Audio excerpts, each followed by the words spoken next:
too deep, Easy, so it hurts. Those words would haunt Michael Hayes forever, not because of the pain in her voice, but because of who was bleeding out in his arms that stormy Boston night. A billionaire CEO, a single father nurse, one impossible rescue that would shatter everything they thought they knew about survival, sacrifice, and the razor-thin line between saving a life and losing your own. This is their story. Stay until the end and comment your city. The rain came down like judgment on Boston's financial district, sheets of water turning Beacon Street into a river of brake lights and honking frustration. Inside the executive suite of Armstrong Biomedical's glass tower, Elizabeth Catherine Armstrong stood at her floor-to-ceiling windows, phone pressed to her ear, watching the city drown beneath her. $3.2 billion, Ms. Armstrong. Final offer. She didn't flinch. Her reflection in the rain-streaked glass showed what the business world had come to expect. A woman of 42 who wore power like a second skin, her dark hair pulled back with surgical precision, her gray suit sharp enough to cut. But her eyes, those pale green eyes that analysts called ice, held something the quarterly reports never captured. Grief. Old and carefully buried.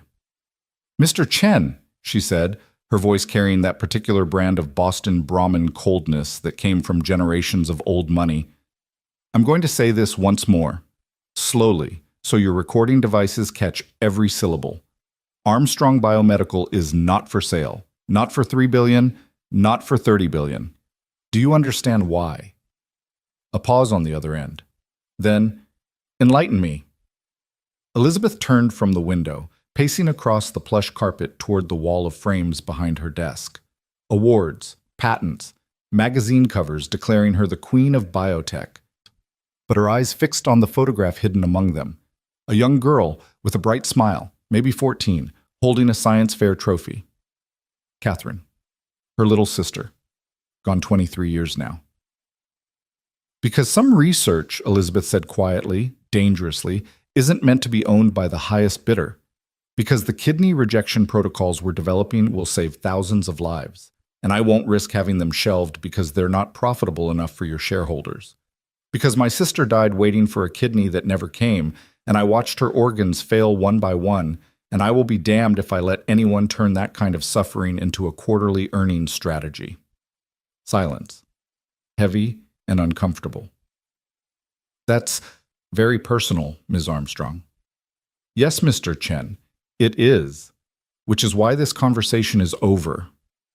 She ended the call and stood there, phone gripped tight enough to hurt, staring at Catherine's photograph.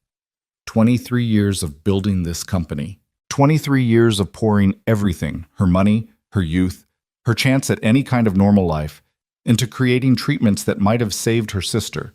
And now vultures like Chen wanted to buy it all, package it, optimize it for maximum profit, over her dead body. Her assistant's voice crackled through the intercom. "Ms. Armstrong, your car's ready downstairs, but the weather—" "I see the weather, Patricia. I need to get home."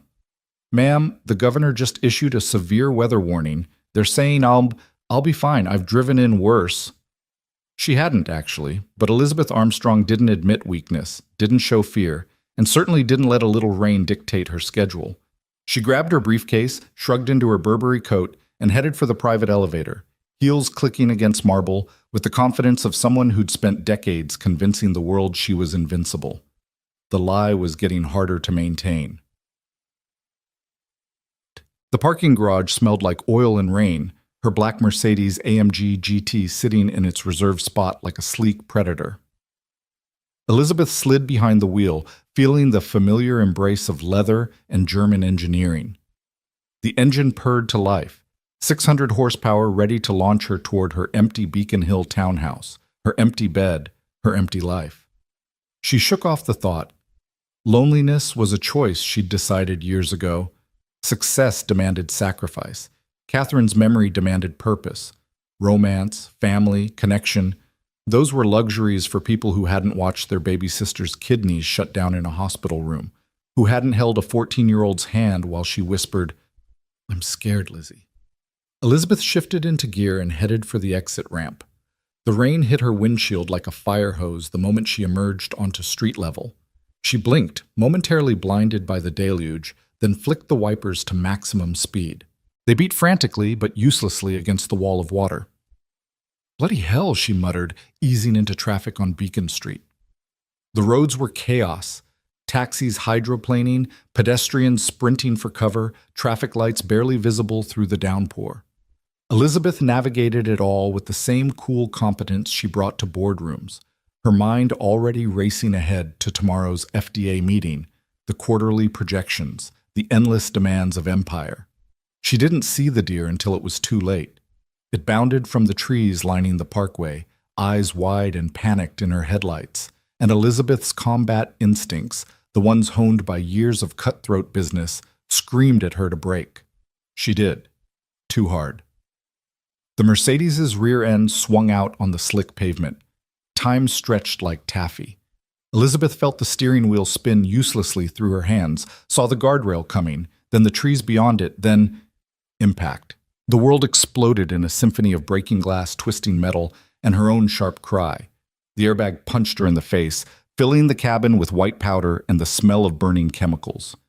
The car spun, rolled, and came to rest at a sickening angle. Driver's side crumpled against an oak tree that had probably stood there for 100 years, unmoved by one more human mistake. Elizabeth hung suspended in her seatbelt, head ringing, tasting copper. Blood. Her blood. Where? Pain. Sudden and shocking, radiating from her left arm. She looked down and nearly screamed. A shard of windshield glass, maybe 6 inches long, protruded from her forearm, buried deep between radius and ulna. Blood welled around it, dark and frighteningly fast, soaking through her white silk blouse. "Oh God," she whispered. "Oh God, oh God." Her phone, where was her phone? She fumbled with her right hand, searching the wreckage, but everything was glass and twisted metal, and the phone was gone. The door wouldn't open. The windshield was a spiderweb of cracks, and beyond it the rain continued its assault, turning the world into a gray blur. Elizabeth tried to breathe, tried to think, tried to remember the first aid training she'd taken years ago for some corporate requirement. Pressure, apply pressure, don't remove the object. But her right hand was shaking too badly to grip anything, and when she tried to reach for her trapped left arm, pain exploded up her shoulder, white-hot and nauseating. She was going to die here, die alone in a wrecked car on a rainy Tuesday night, not from market forces or hostile takeovers, but from simple, stupid physics. "Help!" she called out, voice already weak. "Someone help me!" But who would hear? The rain swallowed sound, and the crash had thrown her car 50 feet down an embankment, hidden from the road by trees and darkness. Her mind, that brilliant analytical engine that had built a billion-dollar company, began calculating survival odds with cold precision. Blood loss. Shock. Hypothermia from the cold rain seeping through the broken windows. Time until someone noticed she hadn't arrived home. Patricia wouldn't call until morning, and Elizabeth lived alone. So this was it. The end of the great Elizabeth Armstrong, not in some dramatic boardroom showdown, but bleeding out in a German luxury car, miles from anyone who cared. She thought of Catherine, wondered if dying felt like this for her too, this cold, creeping sensation, this dimming of the edges. Wondered if Catherine had been scared at the end, or if the morphine had taken her gently. "I'm sorry," Elizabeth whispered to the ghost of her sister. "I tried. I really—" Headlights. Cutting through the rain, moving slowly along the road above. Elizabeth wanted to scream, to wave, to do something, but her body wouldn't cooperate. The lights passed, kept going. She felt tears mix with the rain on her face, tasted salt and blood and failure. Then the lights stopped. Chapter 2. The Combat Medic. Michael Hayes had seen the skid marks. It wasn't much, just a dark streak of rubber on wet pavement, barely visible in his headlights, but something in his gut twisted. The same instinct that had kept him alive through 2 tours in Afghanistan, the same sixth sense that made him a damn good ER nurse, screamed at him to stop. He pulled his beat-up Honda Civic to the shoulder, hazards blinking, and peered through the rain at the trees beyond the guardrail. Probably nothing, he muttered to himself, probably just someone who fish-tailed and recovered. But his hands were already reaching for the flashlight in his glove box, and his feet were already carrying him out into the deluge.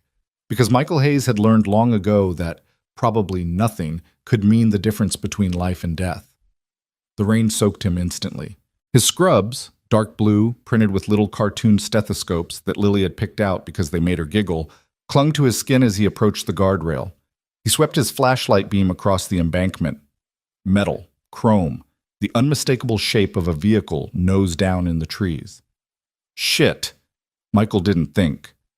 Thinking was for people who hadn't spent their 20s pulling wounded Marines from overturned Humvees. He vaulted the guardrail, boots sliding on wet leaves as he half ran, half fell down the slope toward the wreck. The Mercedes, because of course it was a Mercedes, lay crumpled against an oak tree, driver's side crushed, steam rising from its shattered hood. Through the spider-webbed windshield, Michael could just make out a figure slumped in the driver's seat, not moving. His training kicked in with mechanical precision.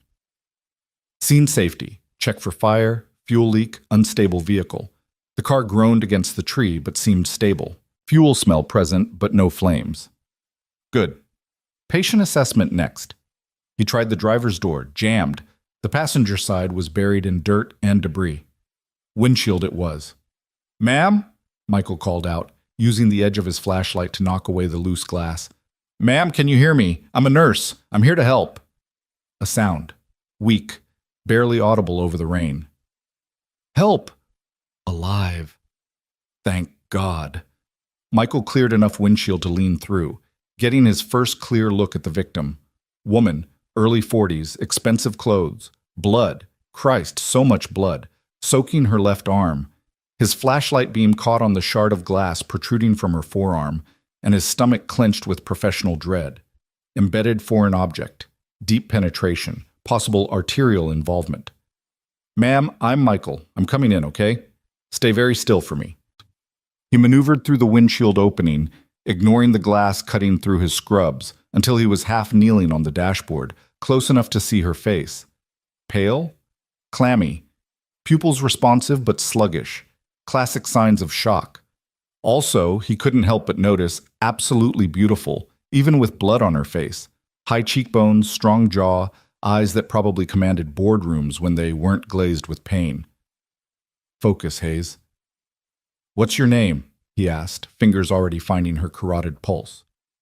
Thready, fast, not good. "Elizabeth," she whispered. "Elizabeth Armstrong, the glass." "I see it. How long ago did you crash?" "I don't... 5 minutes? 10? Any other pain besides your arm, chest, abdomen, back?" "No, just my arm. God, it hurts so much." Michael assessed the wound quickly. The glass had entered at a downward angle through the forearm, probably between the radius and ulna. Minimal external bleeding now, which was either very good or very bad. Good if he'd missed the major vessels, bad if the glass was acting as a plug, and removing it would cause hemorrhage. He made his decision. "Elizabeth, I'm going to stabilize your arm, okay? I need you to trust me and stay completely still." "The glass, can you take it out?" "Not yet. Moving it could cause more damage. I need to..." "Please." Her voice cracked. "Please, it's so deep. It hurts so much. I can't." "I know." Michael reached up, cupped her uninjured right cheek with one hand, forcing her eyes to meet his. Green eyes, he noticed. Scared, but fighting. "I know it hurts. But I've got you, okay? I've got you." Something in his voice, maybe the absolute certainty that came from pulling men through worse in Kandahar, made her nod. Trust from a stranger. The most precious gift in an emergency. Michael stripped off his jacket, using the fabric to carefully wrap around the embedded glass, stabilizing it without applying pressure to the wound itself. Elizabeth hissed through her teeth but didn't pull away. "Good. You're doing great." He pulled out his phone. No signal. Of course, wrong part of Boston, wrong weather. "Okay, change of plans. I'm going to carry you up to the road, flag down a car." "You can't carry me. The steering wheel..." She was right. Her legs were trapped beneath the crumpled dashboard, and her seatbelt had locked in the crash. Michael would have to free her first, which meant moving her, which meant risking further injury. Or he could wait for emergency services to arrive. Wait while she bled. Wait while shock deepened into something irreversible. No, not on his watch. Elizabeth, he used his command voice, the one that made panicked patients listen. I'm going to cut your seatbelt and pull you free. It's going to hurt. But I need you to stay conscious, okay? I need you to talk to me. Tell me about yourself. What do you do? I'm a CEO. Armstrong Biomedical. Michael's hands froze on his pocket knife. The Armstrong Biomedical? The kidney research people? You've heard of us?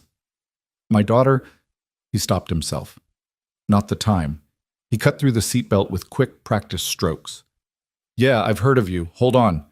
He braced himself, one arm around her torso, and started to ease her away from the steering wheel. Elizabeth screamed, a raw, primal sound that tore through the night, and Michael felt her body go rigid against him. Easy, he murmured, the nickname slipping out automatically. Muscle memory from the war, when injured men needed a handle to grab onto. Easy, I've got you. Almost there. It's too deep, she sobbed. Easy, it hurts so much.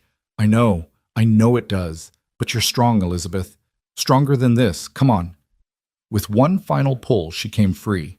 Michael caught her full weight against his chest, felt her blood soaking through both their clothes, warm despite the cold rain. He adjusted his grip, getting her into a proper carry, left arm cradled carefully against her chest, right arm around his neck. She was lighter than he expected. Probably hadn't eaten a real meal in days, too busy running an empire. Okay, he said, more to himself than her. Okay, here we go. The climb back up the embankment was hell. His boots slipped on wet leaves. Rain blinded him. Elizabeth's weight, minimal as it was, threw off his balance on the slope. Twice he nearly fell, catching himself at the last second, feeling her flinch against him each time. Talk to me, he demanded. Stay with me, Elizabeth. Tell me about your company. We develop treatments, organ rejection, kidney disease. Why kidneys? A long pause. He thought he'd lost her until she whispered, My sister, Catherine. She died when I was 19. Kidney failure. Waited 2 years for a transplant that never came.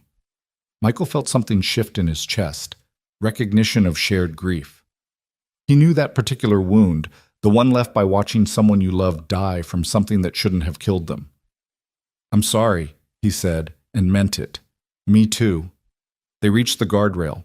Michael got them over it and into the middle of the road, rain pouring down, his arms shaking with adrenaline and exertion.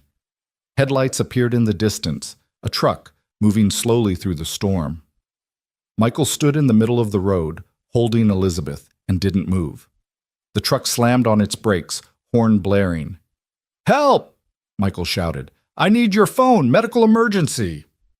The driver, a burly man in a Patriots cap, jumped out, took one look at Elizabeth's bloody arm, and went pale. But he pulled out his phone, dialing 911 with shaking fingers. They're coming, he called out. 5 minutes, they said. 5 minutes. Michael looked down at Elizabeth's face, saw her eyes starting to flutter closed, and felt that familiar combat dread. 5 minutes might be too long. Chapter 3. The Hospital. Boston Memorial's ER was controlled chaos when the ambulance screamed in. Michael had ridden with them, refusing to let go of Elizabeth's hand, even as the paramedics worked, even as she drifted in and out of consciousness, murmuring things about clinical trials, and her sister and someone named Chen, who'd called at the worst possible time. Now he stood in the ambulance bay, soaked to the bone, watching them wheel her inside under glaring fluorescent lights. A doctor he recognized, Dr. Sarah Chen, no relation to the business vulture, took one look at the arm and started barking orders. Trauma 2! Get me OR availability now. Someone page vascular and ortho. Michael? He turned. Marcus Rodriguez, his friend and fellow nurse, stood in the doorway, staring at him like he'd seen a ghost. Dude, you look like you went swimming in blood. Michael looked down at himself. His scrubs were indeed soaked through with Elizabeth's blood, turning the cartoon stethoscopes into something from a horror movie. He laughed, a sharp, slightly unhinged sound. Found a crash victim. Mercedes in the trees off Beacon. She's, he gestured toward the trauma bay. Dr. Chen has her now. You rode in with her? Yeah. You're not even on shift for another hour. I know. Marcus studied him with knowing eyes. They'd served together, both Navy hospital corpsmen, both carrying the particular weight that came from holding someone's life in your hands. You okay, man? Fine.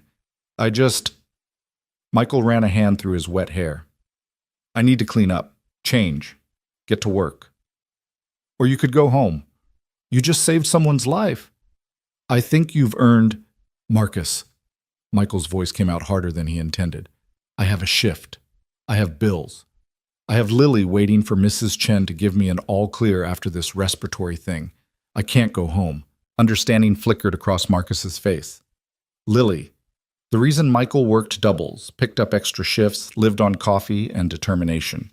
The 8-year-old girl who'd already survived more than most adults, whose kidney transplant 3 years ago had been the best and worst day of Michael's life. Right, okay, go shower in the staff locker room. I'll grab you clean scrubs. Michael nodded gratefully and headed inside, but found himself pausing outside Trauma 2, watching through the window as they worked on Elizabeth. Dr. Chen was examining the glass, talking rapidly to the surgical resident. Elizabeth was awake now, her face tight with pain, but her eyes, those remarkable green eyes, tracked everything with sharp intelligence. Foreign body embedded approximately 4 centimeters, Dr. Chen was saying. No sign of arterial damage, but we won't know until we get in there. Prep her for surgery. Wait! Elizabeth's voice, hoarse but commanding. I need to call my office. Patricia, tell her, ma'am, you're going into surgery. I don't care, She turned her head and somehow, through the chaos and the pain, her eyes found Michael standing in the hallway. Recognition sparked. You, the nurse. You're still here. Michael pushed through the door before he could think better of it. I work here. I'm fine, by the way. Thanks for asking. A ghost of a smile touched her lips. Thank you for asking if I was okay first. Fair point. Dr. Chen looked between them, eyebrows raised. You two know each other?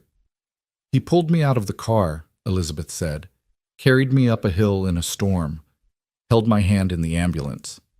She fixed Michael with an intense stare. I don't even know your last name. Hayes. Michael Hayes. Well, Michael Hayes. She winced as they shifted her arm. I owe you my life. Just doing my job. No. Something fierce entered her voice. You went down that embankment when anyone else would have driven past. You stayed when you could have left. That's not a job. She broke off, breathing hard. Ma'am, we really need to get you to surgery, Dr. Chen said gently. Elizabeth nodded but kept her eyes on Michael. Will you still be here? After? I'm working the night shift, so yeah. Good. She let them start wheeling her toward the OR. Then I'll see you after, Michael Hayes. I have questions about what kind of nurse carries wounded CEOs through rainstorms. And with that, Elizabeth Armstrong disappeared behind surgical doors, leaving Michael standing in an empty trauma bay, trying to figure out what the hell had just happened. He was 3 hours into his shift, working on his 4th coffee and his 12th patient, when his phone buzzed. Mrs. Chen, Lily's babysitter. Michael's heart stopped. He stepped into the supply closet, hand shaking as he answered. Mrs. Chen, is everything okay?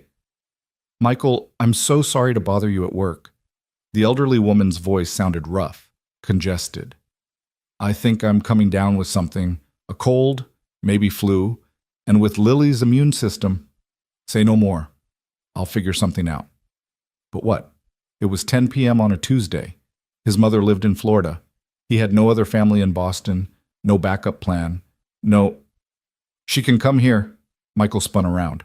Marcus stood in the doorway, arms crossed. I heard. My wife's home with the kids anyway. One more won't make a difference. Marcus, I can't ask you to... What? You're not asking. I'm offering. Besides, Lily and Miguel are buddies. They can watch movies or something. He pulled out his phone. I'll text Maria. You call Mrs. Chen back. Tell her to bring Lily to our place. It's on the way to your apartment anyway. Michael wanted to argue. wanted to maintain the careful independence he'd built over the past 3 years, the wall that kept his professional life and his disaster of a personal life separate. But Lily came first, always. "Thank you," he said quietly. "That's what family does, hermano. Family." The word hit Michael harder than it should have. He had Lily, and she was everything, but sometimes the weight of single parenthood felt like drowning on dry land. Having someone like Marcus, someone who just helped without judgment or pity. His phone buzzed again. A text from the surgical floor. "Armstrong out of surgery. Stable. Asking for you?" Michael stared at the message. A billionaire CEO was asking for him. The woman he'd pulled from a wreck 3 hours ago, who should be unconscious from anesthesia, was apparently awake and requesting his presence. He shouldn't go. He had patience. He had responsibilities. He had every reason to stay away from Elizabeth Armstrong and her intense green eyes, and her grief over a dead sister that felt too familiar, too raw, too much like looking in a mirror. He went anyway. The post-op recovery room was dim, machines beeping softly, and Elizabeth lay in bed 4 with her left arm wrapped in pristine white bandages elevated on pillows. An IV drip fed clear fluids into her right arm. She looked smaller somehow, without the armor of power suits and designer heels. She also looked wide awake. "You're supposed to be sleeping," Michael said, keeping his voice soft. "Gave me the good drugs." Her words slurred slightly. "But I needed to stay awake, in case you came." "Why?" "Because." She turned her head on the pillow, fixing him with those eyes. "Because I need to thank you properly. Because I need to know why you came down that hill." Michael pulled up a chair, sitting at her bedside. "I told you, it's my job." "You weren't working yet." "I'm a nurse. I'm always working." "That's not an answer. Maybe it's the only one you're getting." They sat in silence, the machines filling the space between words. Then Elizabeth said, very quietly, "You have someone. A daughter, you said, in the ambulance." Michael went still. "How did you—" "You mentioned Armstrong Biomedical's kidney research, said my daughter, and then stopped yourself." Her eyes sharpened despite the drugs. "She's sick. Kidneys." It wasn't a question, and Michael found himself answering anyway, pulled by something in her voice, the same grief he'd heard when she talked about Catherine. "Lily, she's 8, had a transplant 3 years ago. Doing great mostly, but..." He rubbed his face. "Transplants are never perfect. We manage. We're lucky." "Lucky?" Elizabeth repeated the word like it tasted strange. "Because she got a kidney, or because she's still here?" "Both, neither. I don't know. I understand that." Elizabeth closed her eyes. "Catherine was 14 when she got sick. They told us she could wait 6 months, maybe a year for a donor. It took 2 years. By then her kidneys were too far gone. The transplant failed within 6 months, and her body just gave up." "I'm sorry." "Everyone always is." She opened her eyes again. "But you know what it's like to watch someone you love fight for every day, to wonder if this is the day the transplant fails, if this is the day you lose them." Michael swallowed hard. "Yeah, I know. That's why you came down that hill. Not because you're a nurse, because you can't stand the thought of someone dying when you could have helped." She'd seen right through him, stripped away the professional competence to the raw terror underneath. The fear that every moment he wasn't saving someone, he was failing Lily. That every life he saved bought him absolution for all the moments he couldn't fix his daughter's broken kidney. "You should sleep," he said, standing up. "The drugs won't last forever, and you're going to hurt like hell when they wear off." "Michael," he paused at the door. "Thank you. Not just for tonight, for understanding." He nodded and walked out, feeling like he'd just survived something more dangerous than any rainstorm. The particular kind of connection that happened when 2 damaged people recognized each other's wounds. He was filling out charts in the nurse's station when his phone rang. Marcus's wife, Maria. "Michael, hey, everything's fine, but..." His heart stopped. "But what?" "Lily's running a fever, just low grade, and she's acting fine, but given her history, I thought you should know." Michael was already moving, grabbing his jacket, his keys, his... Hayes! Dr. Chen appeared at his elbow. Where are you going? My daughter. She's sick. I need to... Go. Dr. Chen waved him off. Rodriguez can cover. Go take care of your kid. Michael ran. He made it to Marcus's house in 15 minutes that should have taken 30, taking corners too fast, heart pounding. Maria met him at the door, Lily bundled in blankets on the couch behind her, looking small and feverish but smiling when she saw him. Daddy! Michael crossed the room in 3 strides, pressing his hand to her forehead. Warm. Not dangerous, but with Lily's compromised immune system, warm could become dangerous fast. Hey, baby girl, how do you feel? Tired. A little cold. She snuggled against him. Mrs. Chen was sick, so I came here to play with Miguel. We watched Encanto twice. That sounds fun. Daddy? She looked up at him with eyes too wise for 8 years old. Am I going to be okay? The question every transplant parent dreaded, because the honest answer was, I don't know, baby. I hope so. I pray so. But I don't know. Yes, Michael lied, you're going to be fine. But we need to go home now. Get you into your own bed. He thanked Marcus and Maria would have to figure out how to repay them later, and carried Lily out to the car. She fell asleep on the drive home, her head against his shoulder, breathing steady but congested. Their apartment was small. 1 bedroom for Lily, 1 for him, a kitchen barely big enough to turn around in. But it was theirs, paid for with double shifts and careful budgeting, and the particular kind of poverty that came from medical bills even insurance didn't cover. Michael tucked Lily into bed, took her temperature, 100.2, higher than he liked, and sat watching her sleep, laptop open to her medical portal. Her last labs had been 6 weeks ago. Creatinine slightly elevated but stable, GFR holding at 60%. Not great, but manageable. A fever could be nothing, or it could be the start of rejection. His phone buzzed. A text from an unknown number. This is Elizabeth Armstrong. Patricia tracked down your number through hospital HR. I hope that's not inappropriate. I wanted to check that you made it home safely. Michael stared at the message. At 2 a.m, still drugged from surgery, a billionaire CEO was texting him to make sure he was okay. Home safe. You should be sleeping, so should you, but I suspect we're both sitting up worrying about things we can't control. He shouldn't respond, shouldn't encourage whatever this was, this strange connection forged in blood and rain and shared understanding of loss. My daughter has a fever, not serious, probably just a cold, but with her kidney, you worry about everything, I understand. Catherine was the same way after transplant. Every sneeze felt like a crisis. It kind of is. I know. Would it help if I told you about the research we're doing? The anti-rejection protocols? Are you seriously trying to pitch your company at 2 a.m. while high on pain meds? I prefer to think of it as building therapeutic rapport through shared scientific interest, but yes, basically. Michael laughed, actually laughed, for the first time in hours.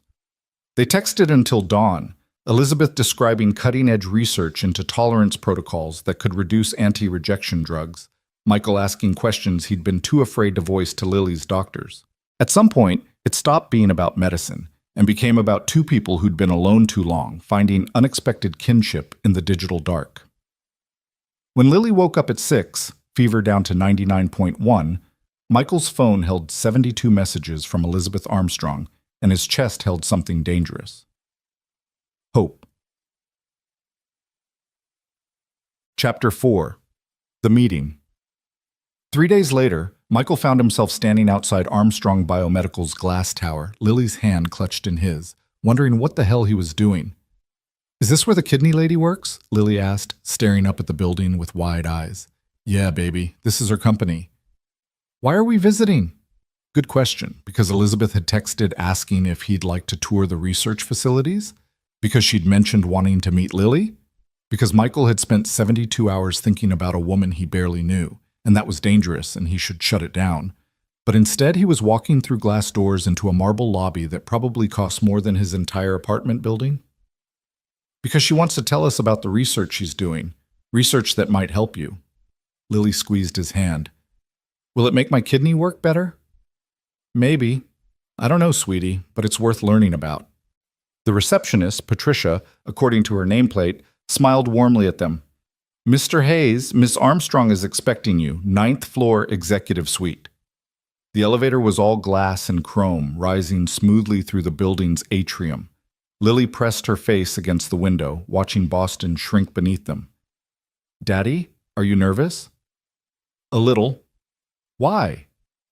Because he was a single-father nurse with barely 2 pennies to rub together, about to have coffee with a billionaire in her corner office? Because Elizabeth Armstrong lived in a world so far removed from his that they might as well be different species? Because he couldn't shake the memory of holding her in the rain, feeling her trust settle into his bones like something permanent? Just am, baby. The elevator opened onto the 9th floor. The executive suite was all clean lines and glass walls, modern art on pristine white surfaces. And there, rising from behind a desk the size of Michael's kitchen, was Elizabeth. She looked different in her natural habitat. The power suit was back, charcoal gray this time, and her hair was pulled into that severe bun. But her left arm was still bandaged, held carefully against her side, and when she saw them, something in her face softened. Michael, and this must be Lily. Lily stepped forward with the particular fearlessness of children who'd spent too much time in hospitals. Hi. Are you the lady my daddy saved? Elizabeth's eyes flicked to Michael, amusement dancing in them. Yes, I am, and I'm very grateful to him. He saves people all the time. It's his job. So he tells me, but I think he's being modest. Elizabeth came around the desk, moving carefully with her injured arm and crouched to Lily's level. I heard you have a very special kidney. A transplant? Yep. From someone who died. Daddy says that person was very brave to help me. Your daddy's right. Elizabeth's voice went soft. I had a sister who needed a kidney too. She didn't get one in time. Lily studied her with those 2 wise eyes. That's sad. It is, which is why I started this company, to help other kids like you. And my sister. Elizabeth stood, gesturing toward her office. Would you like to see what we're working on? For the next hour, Elizabeth Armstrong, CEO, billionaire, ice queen of Boston business, sat on the floor of her office with an 8-year-old girl using crayons and paper to explain complex immunology. Michael watched from a chair, coffee forgotten in his hand, as Elizabeth talked about T-cells and antibodies and tolerance protocols, translating graduate-level science into language a child could understand. Lily was enraptured. So if the T-cells learn to like my kidney, she said slowly, working through it, then I won't need as much medicine? Exactly. Right now you take medicine that tells your whole immune system to be quiet, right? But that makes you sick more easily. I get colds all the time. I know. But what if we could teach just the T-cells that attack your kidney to stop, without making the rest of your immune system weak? Lily's eyes went wide. Could you do that? We're trying. It's hard and it takes time, but... Elizabeth glanced up at Michael. But I think we're close.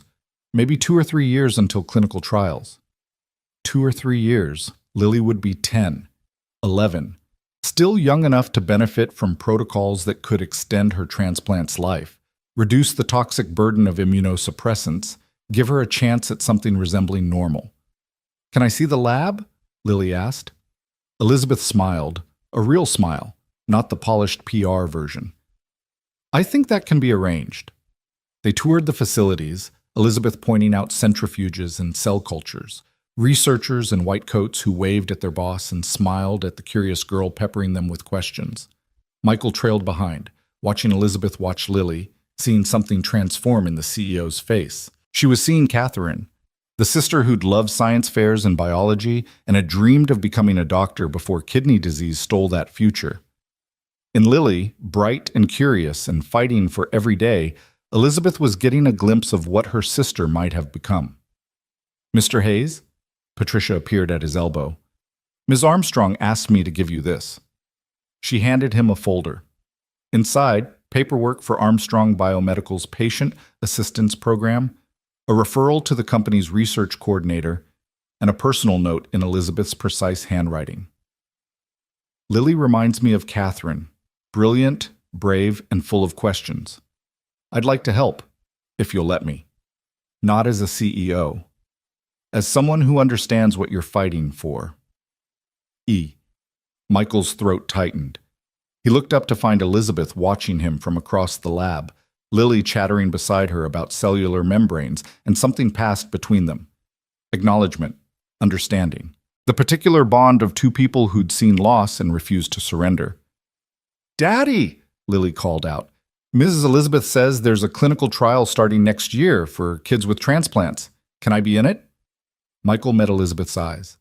She nodded slightly, seriously, making him a promise without words. "I'll keep her safe. I won't let what happened to Catherine happen to Lily." "We'll talk about it, baby." But he already knew the answer. They left as the sun set over Boston, Lily clutching a stuffed kidney plushie, an actual kidney-shaped stuffed toy that Elizabeth had pulled from a cabinet of promotional items, and Michael carrying the folder that might change everything. "I like her," Lily said sleepily as they drove home. "She's nice, and she's not scared of kidneys." "No, she's definitely not scared of kidneys." "Daddy?" "Yeah, baby?" "Do you like her too?" Michael's hands tightened on the wheel. "She's helping us. That's what matters." "But do you like her?" Out of the mouths of babes, 8 years old and already too perceptive for his own good. "Yeah," Michael admitted. "I think I do." "Good. You should have friends. You're always alone." "I have you. That's different. You need adult friends. People who aren't me." Lily yawned. "Miss Elizabeth is sad, I think. Under all the smiling, like she lost something important." "She did. Her sister." "Then maybe you can both be less sad together." Simple wisdom from a child who'd spent half her life learning that bodies broke and people left and sometimes love meant losing. But Lily was right. He'd been alone for 3 years, ever since Sarah walked out, unable to handle the stress of a sick child, the poverty of medical debt, the constant fear. Maybe it was time to stop being alone. His phone buzzed at a red light. "Elizabeth. Thank you for bringing Lily today. She's extraordinary. Like someone else I knew.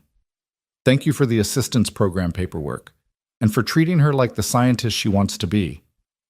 "Michael, can I ask you something?" "Sure. Why did you really come down that embankment?"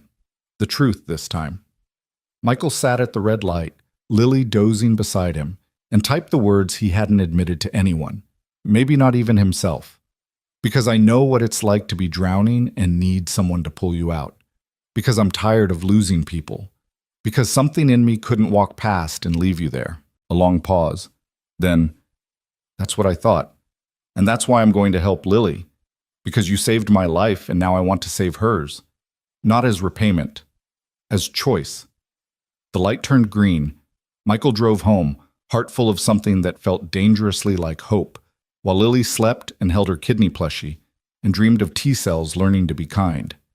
Behind them, in a glass tower, Elizabeth Armstrong stood at her window and watched the city lights, thinking about a nurse who'd carried her through a storm and a little girl who reminded her why she'd built this empire in the first place. Some rescues, she was learning, didn't end when the ambulance drove away. Some rescues were just beginning. The weeks that followed took on a rhythm that felt both strange and inevitable. Elizabeth found herself texting Michael at odd hours. Medical questions at first, then questions about Lily's progress, then eventually just thoughts about the rain, the city, the particular loneliness of late nights when the work was done, but sleep wouldn't come. Michael responded with the same careful honesty he'd shown in the wreckage, never hiding behind platitudes, never pretending their situations were anything but complicated. On a Thursday morning 3 weeks after the crash, Michael's phone rang during his morning shift. Elizabeth's name flashed on the screen, and he ducked into the supply closet to answer. "Little early for you, isn't it?" he said. Elizabeth rarely called before 9, her schedule packed with meetings that started at dawn. "I've been up since 4. Her voice carried an edge he hadn't heard before, excitement mixed with something harder to define. "Michael, I need you to bring Lily in today. Can you get away?" His stomach dropped. "What's wrong?" "Did something happen with—" "Nothing's wrong. The opposite, actually." Papers rustled on her end. "The FDA just granted us fast-track designation for the pediatric tolerance protocol. We can start patient recruitment immediately. Michael's world tilted. You said clinical trials were 2 years away. I thought they were, but the data from our phase 1 adult trials came back stronger than expected. And with the fast track status, Michael, we could start treating patients in 6 months, maybe less. 6 months. Half a year between Lily and a treatment that could change everything. What do you need? He asked. Initial screening, blood work, tissue typing, full medical history review. If Lily qualifies, and based on what you've told me she should, she could be among the first cohort. Elizabeth paused. I'm not promising miracles. This is experimental. There will be risks. There are always risks. Not like this. We're essentially reprogramming her immune system. If something goes wrong, we'll be where we already are, fighting. Michael leaned against the supply shelves, closing his eyes. When do you need us? 2 o'clock. I've cleared my afternoon. I want to walk you through everything personally. Elizabeth. He kept his voice low. Why are you doing this? And don't say it's standard procedure, because I know CEOs don't personally screen trial participants. Silence stretched between them. Then quietly. Because Lily deserves someone who'll fight as hard for her as you do. And because I couldn't save Catherine, but maybe I can save her. The honesty in her voice hit him like a physical blow. This wasn't charity. This was redemption. We'll be there at 2, Michael said. He hung up and stood in the supply closet, surrounded by bandages and antiseptic, trying to process what this meant. Hope had always been dangerous with Lily. Every good lab result, every stable month felt like borrowed time, waiting for the inevitable crisis. But this was different. This was Elizabeth Armstrong, who'd built an empire on determination and grief, offering them a chance at something better. He found Marcus at the nurse's station. I need to leave early today. Family thing. Marcus looked up from his charts, concern flickering across his face. Lily, okay? Yeah, better than okay, maybe. Michael couldn't quite keep the tremor from his voice. Elizabeth, Miss Armstrong, her company just got FDA approval to start clinical trials. She wants to screen Lily today. The tolerance protocol? The one she was telling you about? Marcus let out a low whistle. That's huge, man. I know. You trust her? Armstrong, I mean. Michael thought about Elizabeth in the rain, blood soaking through her blouse, trusting him to save her. Thought about her sitting on the floor of her office, explaining immunology to an 8-year-old with crayons and infinite patience. Thought about late-night texts where she dropped the CEO mask and just talked, person to person, about fear and loss and the impossible weight of trying to save people you loved. Yeah, he said, I do. Then go. I'll cover your patients. Michael made it to Lily's school by noon, signing her out with the excuse about a doctor's appointment that wasn't technically a lie. She bounced into the car, backpack covered in stickers of kidneys and hearts, an odd collection that made other kids stare but made Lily proud. Are we going to see Ms. Elizabeth? She asked immediately. How did you... You're wearing your nice shirt, the blue one. You only wear that for important things. Lily buckled her seatbelt with practiced ease. And you have that look, the hopeful, scared look. I don't have a look. You totally do. Your eyebrows go up and your mouth gets tight. She demonstrated, scrunching her face comically. Like that. Michael laughed despite himself. You're too smart for your own good, you know that? Daddy? Lily's voice went serious. Is this about the trial? The one Ms. Elizabeth told us about? He should have known she'd remember. Lily forgot nothing related to her kidney, every medication change, every lab value, every whispered conversation she'd overheard between Michael and her doctors. Yeah, baby, it is. And I might get to be in it? Maybe, if the doctors think it's safe, if your body is ready. He glanced at her in the rearview mirror. How do you feel about that? Lily was quiet for a long moment, staring out the window at Boston rolling past. Finally, I'm tired of being sick, Daddy. I want to be normal. I want to go to birthday parties without worrying about germs. I want to not take so many pills. Her voice dropped. I want you to stop being so scared all the time. Michael's throat closed. He thought he'd hidden it better. The constant terror that lived in his chest, the fear that woke him at 3 a.m. to check if Lily was still breathing. But of course she knew. She'd always known. I'm sorry, baby. Don't be sorry. Just, if this trial can make things better, I want to try. Even if it's scary. Even if it's scary, Michael repeated. His brave girl. His impossible, brilliant, brave girl. They pulled into Armstrong Biomedical's parking garage, and Michael took a moment to compose himself before heading inside. Elizabeth met them in the lobby herself. No assistant, no entourage. She'd traded the power suit for slacks and a cashmere sweater, her injured arm free of bandages now, but still moving carefully. Lily. Elizabeth's whole face transformed when she smiled at his daughter. I'm so glad you're here. Ms. Elizabeth, your arm looks better. Thanks to your father. He's very good at his job. Elizabeth's eyes met Michael's, something warm passing between them. Shall we head upstairs? I have the whole medical team waiting to meet you. The clinical research floor was different from the executive suite. Less glass and chrome, more hospital functionality. But the team Elizabeth had assembled treated Lily like the small miracle she was. Dr. Sarah Okonkwo, the principal investigator, knelt to Lily's level and explained every test before they performed it. The phlebotomist let Lily choose her bandage color. The research coordinator gave her a folder with information written specifically for kids, complete with cartoon T-cells wearing tiny boxing gloves. Through it all, Elizabeth stayed close, answering Lily's endless questions with the patience of someone who genuinely loved talking about immunology. Michael watched them together, the billionaire CEO and the 8-year-old transplant patient, and felt something shift in his chest. This wasn't about gratitude or obligation anymore. Elizabeth cared about Lily, really cared. After 2 hours of tests, Dr. Okonkwo pulled Michael aside while Lily explored the research lab with Elizabeth. Mr. Hayes, I need to be frank with you about what we're proposing. Michael braced himself. I'm listening.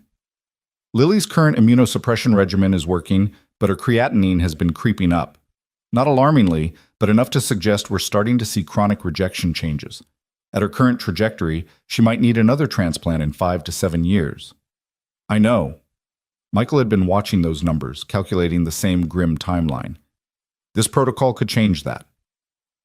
If successful, we could essentially retrain her immune system to recognize the transplanted kidney as self rather than foreign. She'd still need some immunosuppression, but dramatically reduced. Better quality of life, fewer infections, longer graft survival. And if it's not successful? Dr. Okonkwo met his eyes steadily. Worst case? Acute rejection. We'd have to rescue her with high-dose steroids, possibly plasma exchange.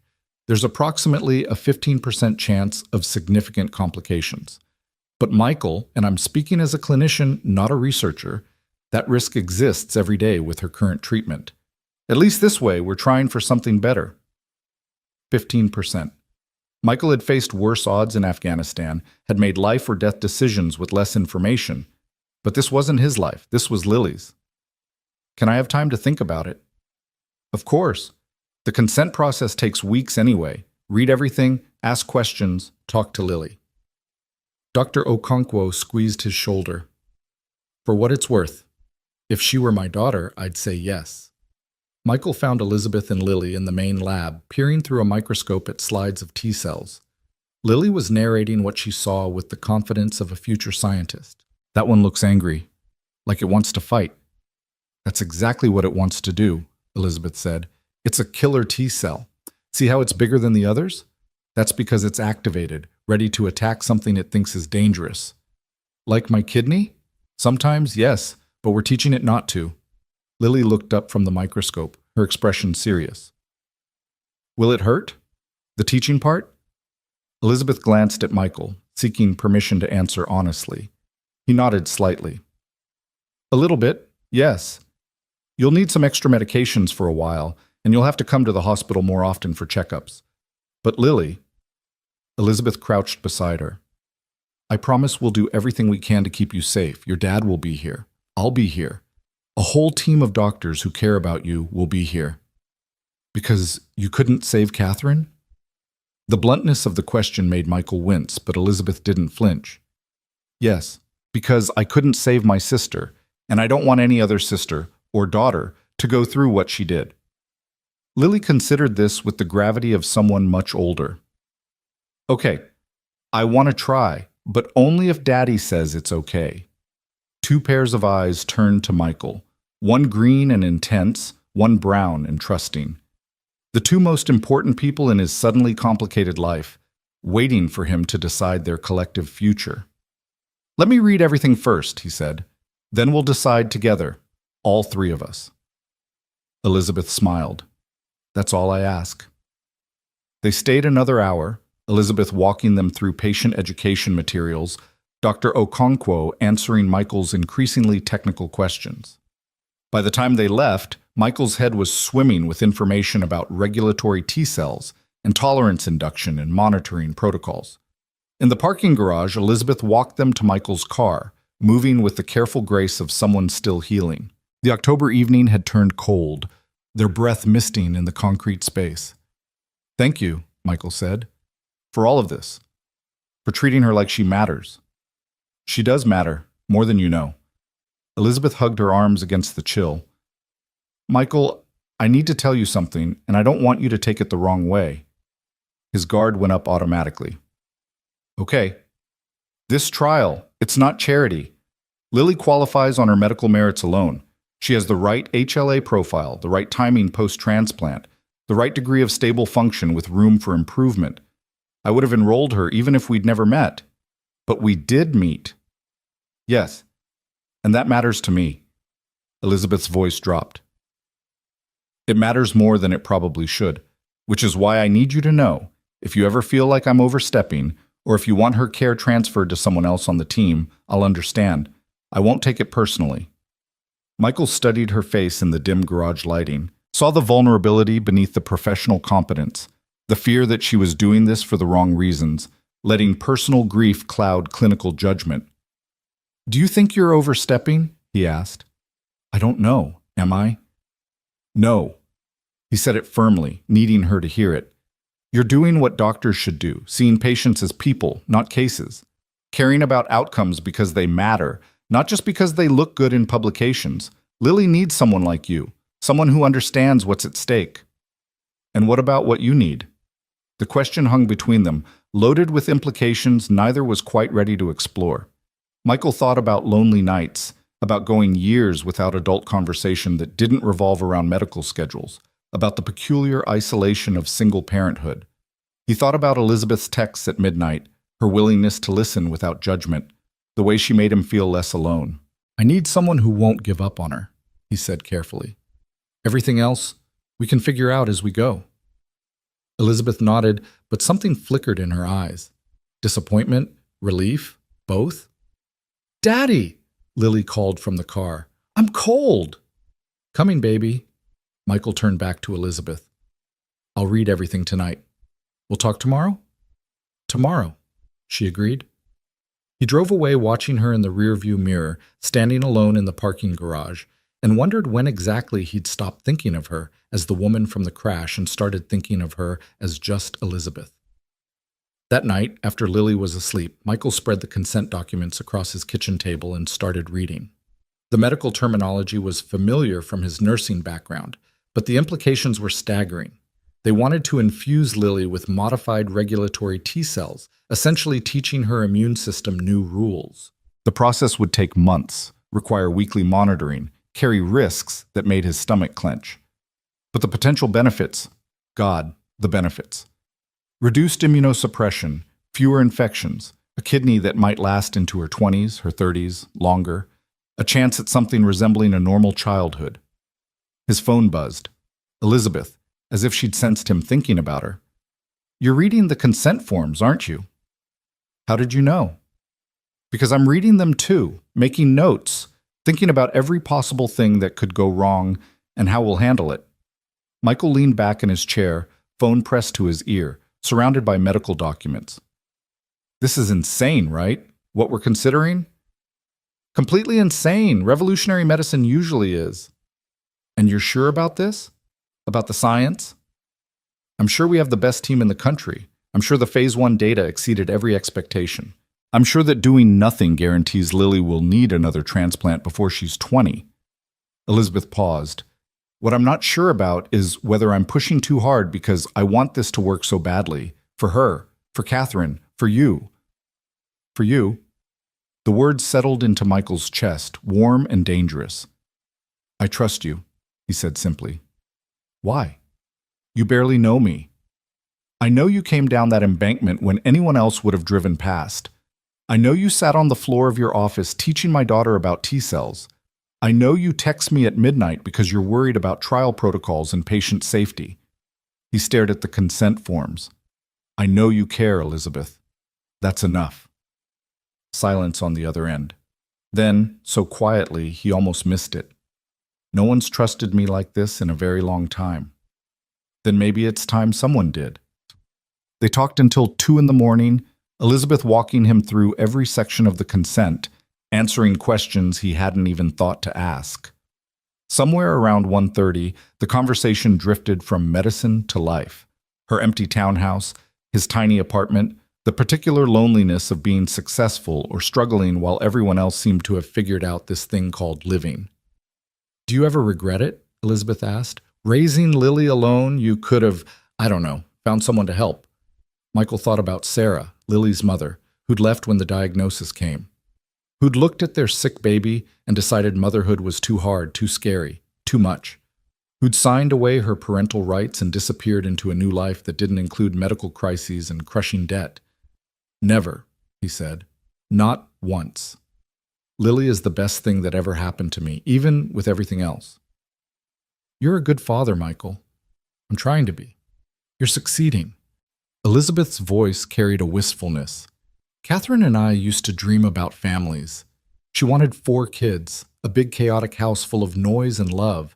I wanted, it doesn't matter now. I chose this instead. A bitter laugh. An empire of glass and steel. Very fulfilling. Is it fulfilling? It was, before the crash. Before I met you and Lily and remembered what I was actually fighting for. Papers rustled. Now I'm not sure what I've built. A monument to grief? A very expensive way to avoid dealing with loss?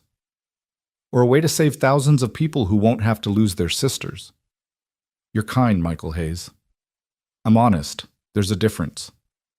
They hung up around 3, Michael's eyes burning with exhaustion, but his heart lighter than it had been in months.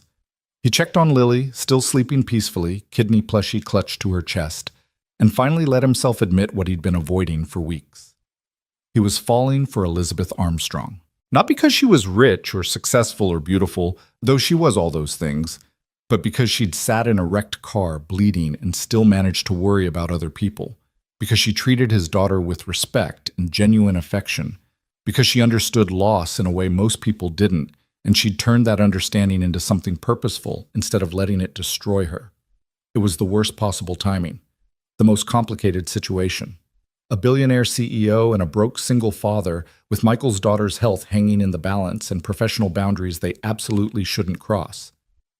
And yet, he fell asleep at his kitchen table, surrounded by consent forms and possibility, dreaming of a future where Lily was healthy and Elizabeth was smiling and maybe, just maybe, they figured out how to build something real from the wreckage of that rainy night.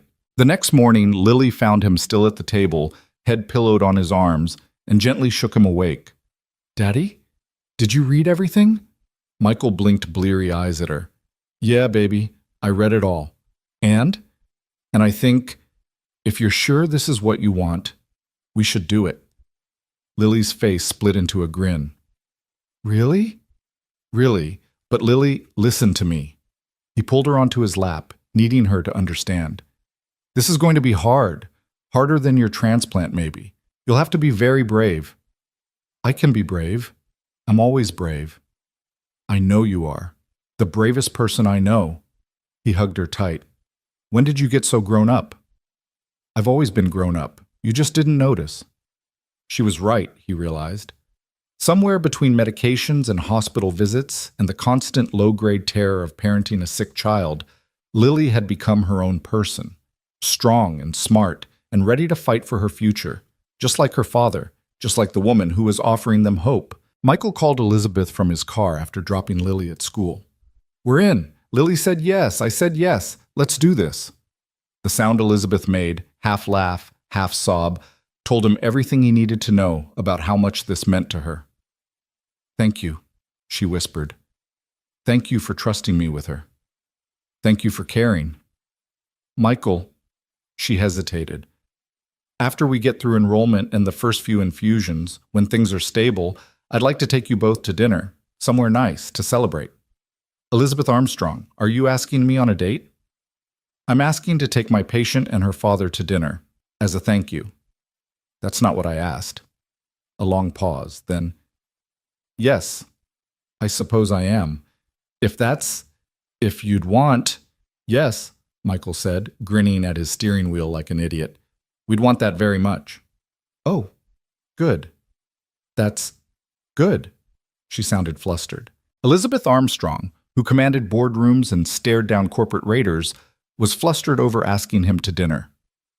The realization made Michael's heart do something complicated and wonderful. The consent process took 3 weeks. Lawyers reviewed everything, ethics committees scrutinized protocols, and Michael signed so many forms his hand cramped. Through it all, Elizabeth was present, not just as CEO, but as someone invested in every detail of Lily's care. She attended team meetings, reviewed lab results personally, and sent Michael articles about tolerance induction at 2 in the morning with notes like, "This explains the mechanism better than our consent form does." Lily started calling her Ms. Elizabeth the Kidney Lady, which made Elizabeth laugh until tears streamed down her face. The first infusion was scheduled for mid-November, just as Boston's weather turned properly cold. Michael took 2 days off work, calling in every favor he'd accumulated because nothing would keep him from Lily's side. They arrived at the research unit at 7 in the morning, Lily clutching her kidney plushie and wearing her bravest face. Elizabeth met them at the door, and Michael noticed immediately that she looked like she hadn't slept. Dark circles under her eyes, coffee cup gripped too tight. That particular tension that came from caring too much. "Ready?" she asked Lily. "Ready? Are you ready?" Elizabeth laughed shakily. "I've been preparing for this for 23 years, so yes. I think I'm ready." The infusion room was designed to feel less clinical, soft colors, comfortable chairs, a TV playing cartoons. Lily settled into the oversized recliner while Dr. Okonkwo explained everything one more time. "These T-cells are special. We took some of your blood last week, remember? And we taught certain cells how to be peacekeepers instead of warriors. Now we're putting them back in you. It'll take about 3 hours, and you might feel a little warm or tired, but it shouldn't hurt." "Will I be able to tell they're working?" Lily asked. "Not right away. It takes time for them to find the cells that are attacking your kidney and teach them new rules. But over the next few months, we'll be checking your blood all the time to see how they're doing." Michael held Lily's hand as they started the IV, watched the clear bag of engineered cells drip slowly into his daughter's bloodstream, and prayed to a God he wasn't sure he believed in anymore. "Let this work. Please let this work." Elizabeth stood on Lily's other side, and at some point her hand found Michael's free one, gripping tight. They stayed like that for 3 hours, a strange little family bound by hope and science and the memory of loss, while the cells did their invisible work. Lily tolerated it beautifully. She watched movies, ate popsicles, asked Dr. Okonkwo approximately 700 questions about cellular biology. Only once did she squeeze Michael's hand extra tight, whispering, "Daddy, I'm scared." "I know, baby, but you're doing so great. I'm so proud of you." "Is Ms. Elizabeth scared too?" They both looked at Elizabeth, who'd gone very still. "Yes," she admitted. "I'm terrified. But that's okay. Being scared means we care." "I care a lot," Lily said seriously. "Me too." When the infusion finished, they kept Lily for observation another 2 hours. She dozed in the recliner, Michael and Elizabeth maintaining their silent vigil, hands still clasped between the chairs. "Thank you," Elizabeth whispered, "for letting me be here." "Thank you for making this possible." "If it works—" "When it works," Michael corrected. "When it works," Elizabeth agreed, a small smile touching her lips. "When it works, we're going to help so many kids. Lily will be the first, the pioneer." She'd like that, being a pioneer. They took Lily home that evening, Michael carrying his sleeping daughter from the car to her bed.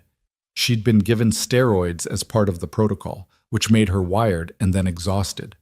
He tucked her in, kissed her forehead, and found Elizabeth standing uncertainly in his living room, looking out of place among the worn furniture and medical equipment. "This is where you live," she said, not quite a question. "Yeah, it's not much, but it's full of love, I can tell." She turned to face him. "Michael, I know we said dinner after things were stable, but I was wondering, would you want to get coffee tomorrow? Just the two of us? I'd like to talk about things that aren't medicine or trials or—" "Yes," he said, cutting off her nervous rambling. "I'd like that." "Oh, good. I'll text you a time and place." Elizabeth. He crossed the room, standing close enough to see the amber flecks in her green eyes. "You don't have to be nervous. It's just me." "That's why I'm nervous." "Because it's you, and this matters, and I don't know how to do this. The personal thing. I've spent 20 years building walls, and suddenly you're here with your daughter and your kindness, and the walls aren't working anymore." Michael reached up, tucking a strand of hair that had escaped her bun behind her ear. "Maybe the walls never really worked. Maybe they just kept you lonely." "They did," she admitted. "God, they really did." They stood like that in his shabby living room while Lily slept down the hall and Boston hummed outside the windows. Michael wanted to kiss her, wanted it with an intensity that surprised him, but this felt too fragile, too new. So instead he just held her gaze and said, "Tomorrow, coffee. We'll figure out the rest as we go." "The rest?" Elizabeth repeated. "I like the sound of that." She left reluctantly, and Michael watched from his window as her Mercedes pulled away, taillights disappearing into Boston traffic. His phone buzzed immediately. "I'm already missing you. Is that pathetic?" He smiled at the text. "Not pathetic, just honest. I'm missing you too." "How's Lily?" "Sleeping hard. The steroids wiped her out." "Good. She needs rest. You need rest too." Says the woman who looks like she hasn't slept in days. "I was worried about today. Couldn't turn my brain off. And now? Now I'm hopeful. Cautiously. Carefully hopeful." Michael climbed into bed, phone still in hand, texting Elizabeth until exhaustion finally claimed them both. It was the beginning of something. He could feel it taking shape between them, built on blood and rain and a shared understanding of what it meant to love someone enough to fight for them. The next morning they met at a coffee shop in Cambridge, far enough from the hospital that they wouldn't run into colleagues. Elizabeth arrived first, already sitting at a corner table when Michael walked in. She'd traded her power suit for jeans and a sweater, her hair down around her shoulders, and she looked younger, less guarded. "Hi," she said, sounding almost shy. "Hi." Michael slid into the seat across from her. "This is weird, right? Good weird, but weird. So weird. I kept trying to prepare conversation topics, then realized that was ridiculous because we talk all the time." She pushed a coffee toward him. "Black, 2 sugars, I remembered." "You remembered my coffee order." "I remember everything about you." She said it simply, like it was obvious. "The way you check your phone every 5 minutes when you're worried about Lily. The way you get this little crease between your eyebrows when you're reading medical articles. The way you—" She stopped, cheeks coloring. "Sorry, that's probably creepy." "It's not creepy. It's sweet." Michael reached across the table, taking her hand. "Elizabeth, I need to tell you something, and I need you to just listen, okay?" She nodded, suddenly nervous. "I'm not rich. I work doubles to make rent. I have medical debt that'll probably follow me to my grave. I shop at thrift stores and clip coupons, and sometimes dinner is cereal because I'm too tired to cook." He squeezed her hand. "I can't take you to fancy restaurants or buy you expensive gifts or fit into your world. I'm barely holding mine together most days. Michael, but I'm falling for you, hard, and I need to know if that's going to be a problem. If the reality of my life is too much, or if you were expecting something different, I need to know now. Before this goes further, before Lily gets more attached, before I—" His voice cracked slightly. "Before I fall any harder." Elizabeth stared at him, eyes bright with unshed tears. Then she laughed, a wild, slightly unhinged sound that made the other customers look over. "You think I care about money? Michael, I have more money than I could spend in 3 lifetimes, and I've never been more miserable. I live in a townhouse that's too big, too empty, too quiet. I work 80-hour weeks because I don't have anything else. I can't remember the last time I laughed before I met you." She gripped his hand with both of hers. "You think you're falling for me? I fell for you the moment you called me easy in that car. When you held my hand and told me you had me, and I believed you. Elizabeth, I don't want expensive gifts or fancy restaurants. I want coffee at 6 in the morning while we text about Lily's labs. I want someone who understands why I built this company. I want—" Her voice dropped to a whisper. "I want to not be so goddamn lonely anymore." Michael stood, pulling her up with him, and kissed her. Right there in the crowded coffee shop, with their drinks getting cold on the table, he kissed Elizabeth Armstrong like she was oxygen and he'd been drowning.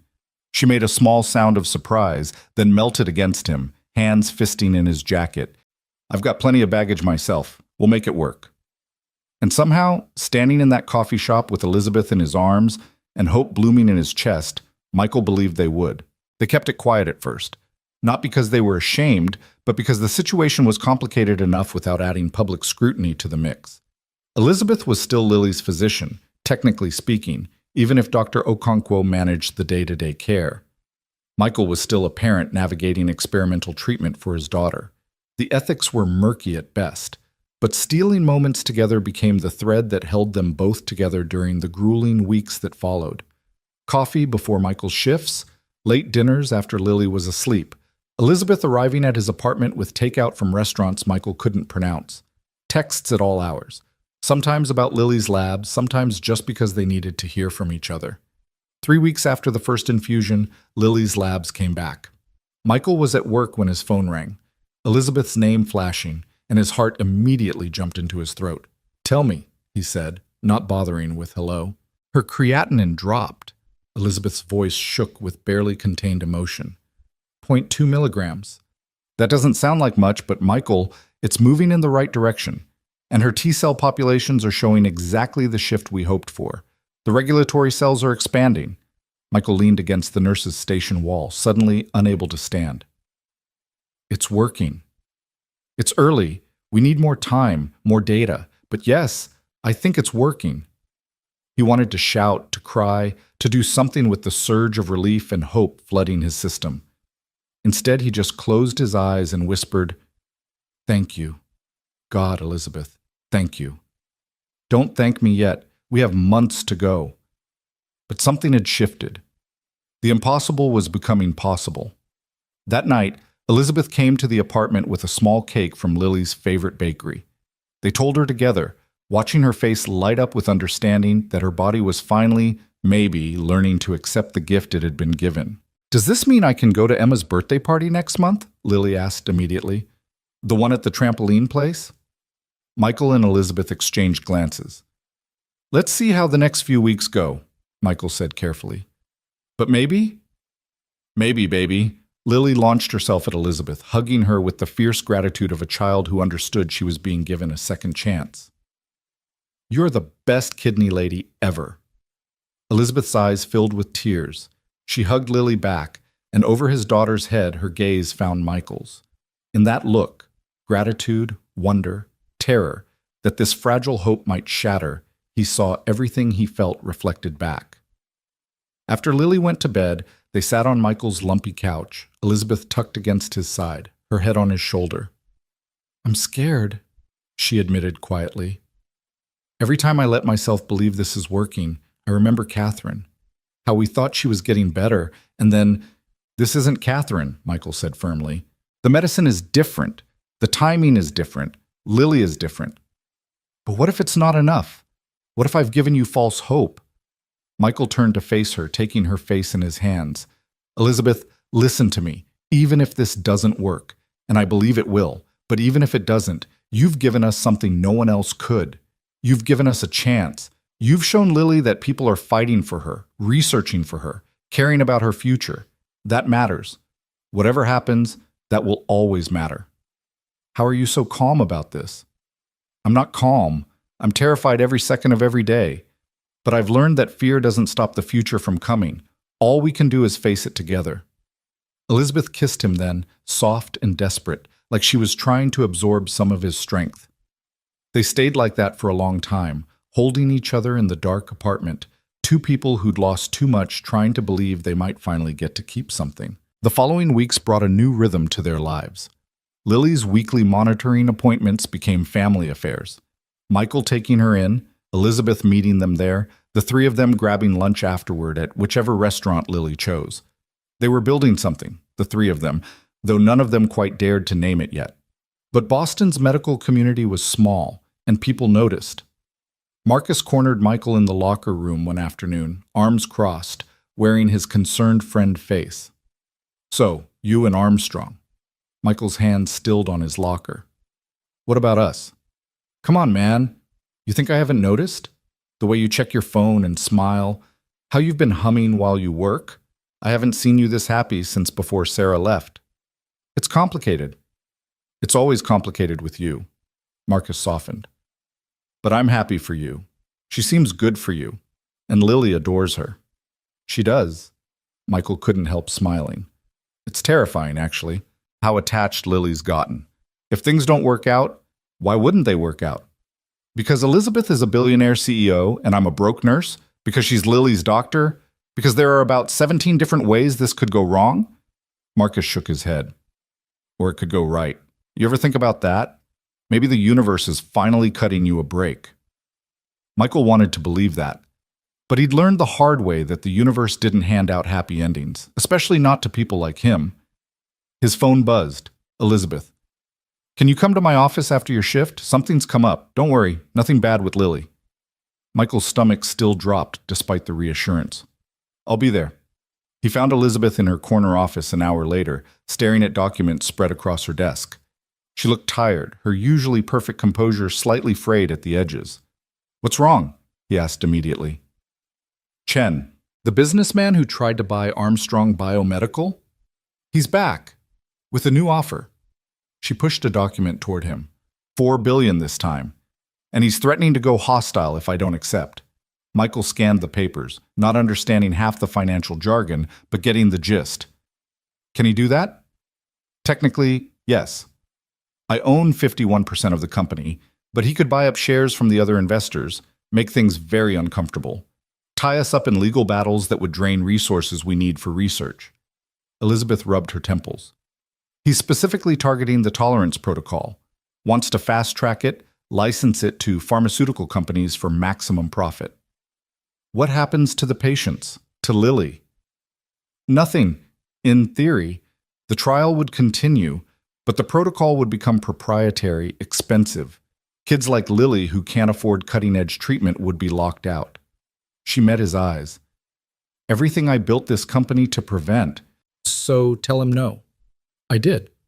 But Michael, he's threatening to take this to the board, to the investors.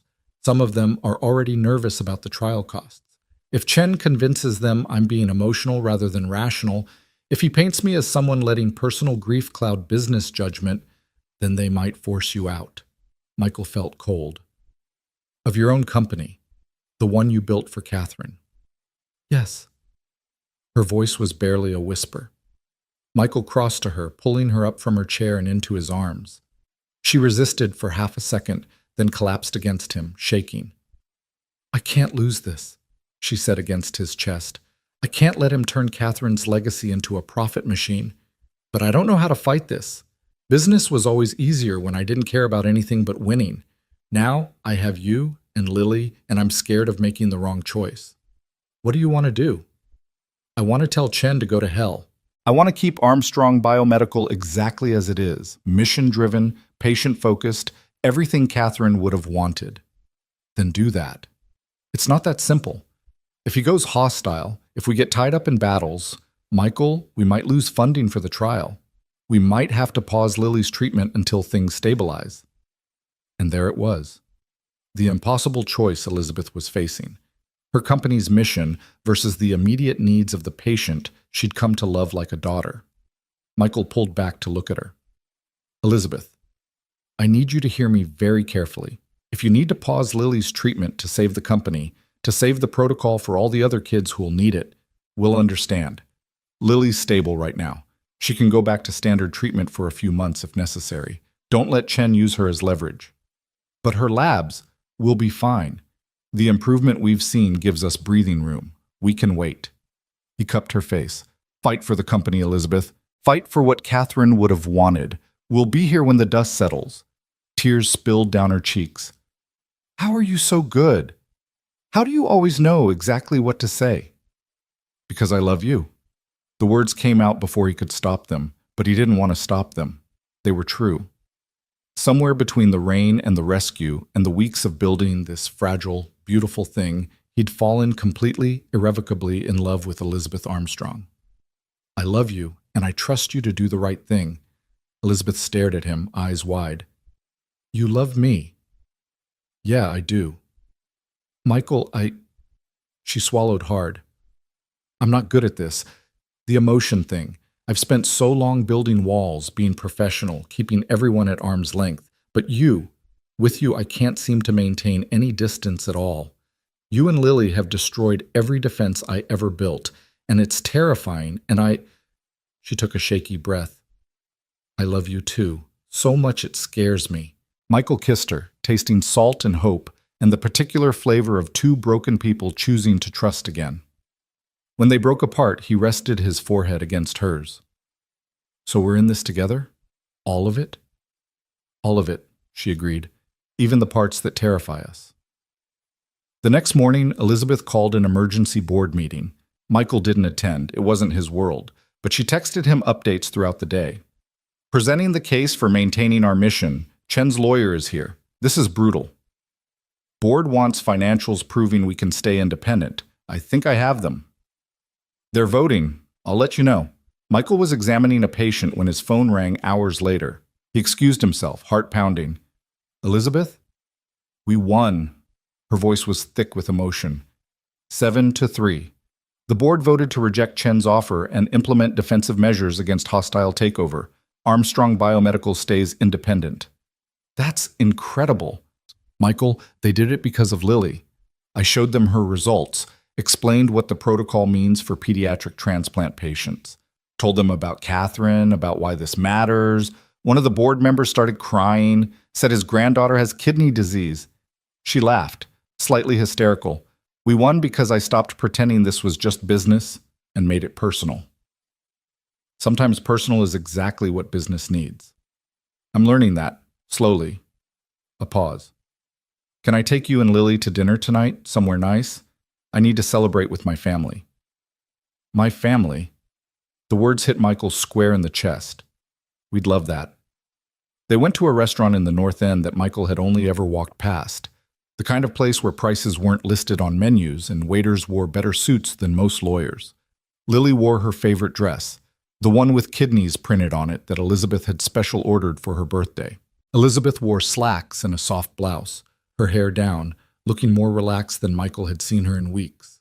They toasted with sparkling cider, Lily giggling at the bubbles, and for a few hours Michael let himself believe in the impossible, that they could make this work, that love might actually be enough. Ms. Elizabeth? Lily asked over dessert. Can I ask you something? Of course, sweetheart. Are you my dad's girlfriend?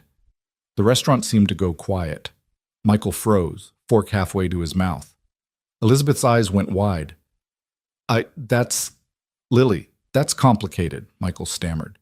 It doesn't seem complicated. You hold hands. You kiss sometimes when you think I'm not looking. You text all the time with the smiley faces.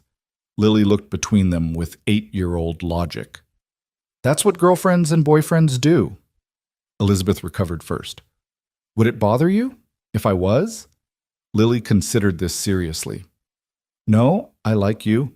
You're smart and nice, and you're helping my kidney work better. And you make Daddy smile again.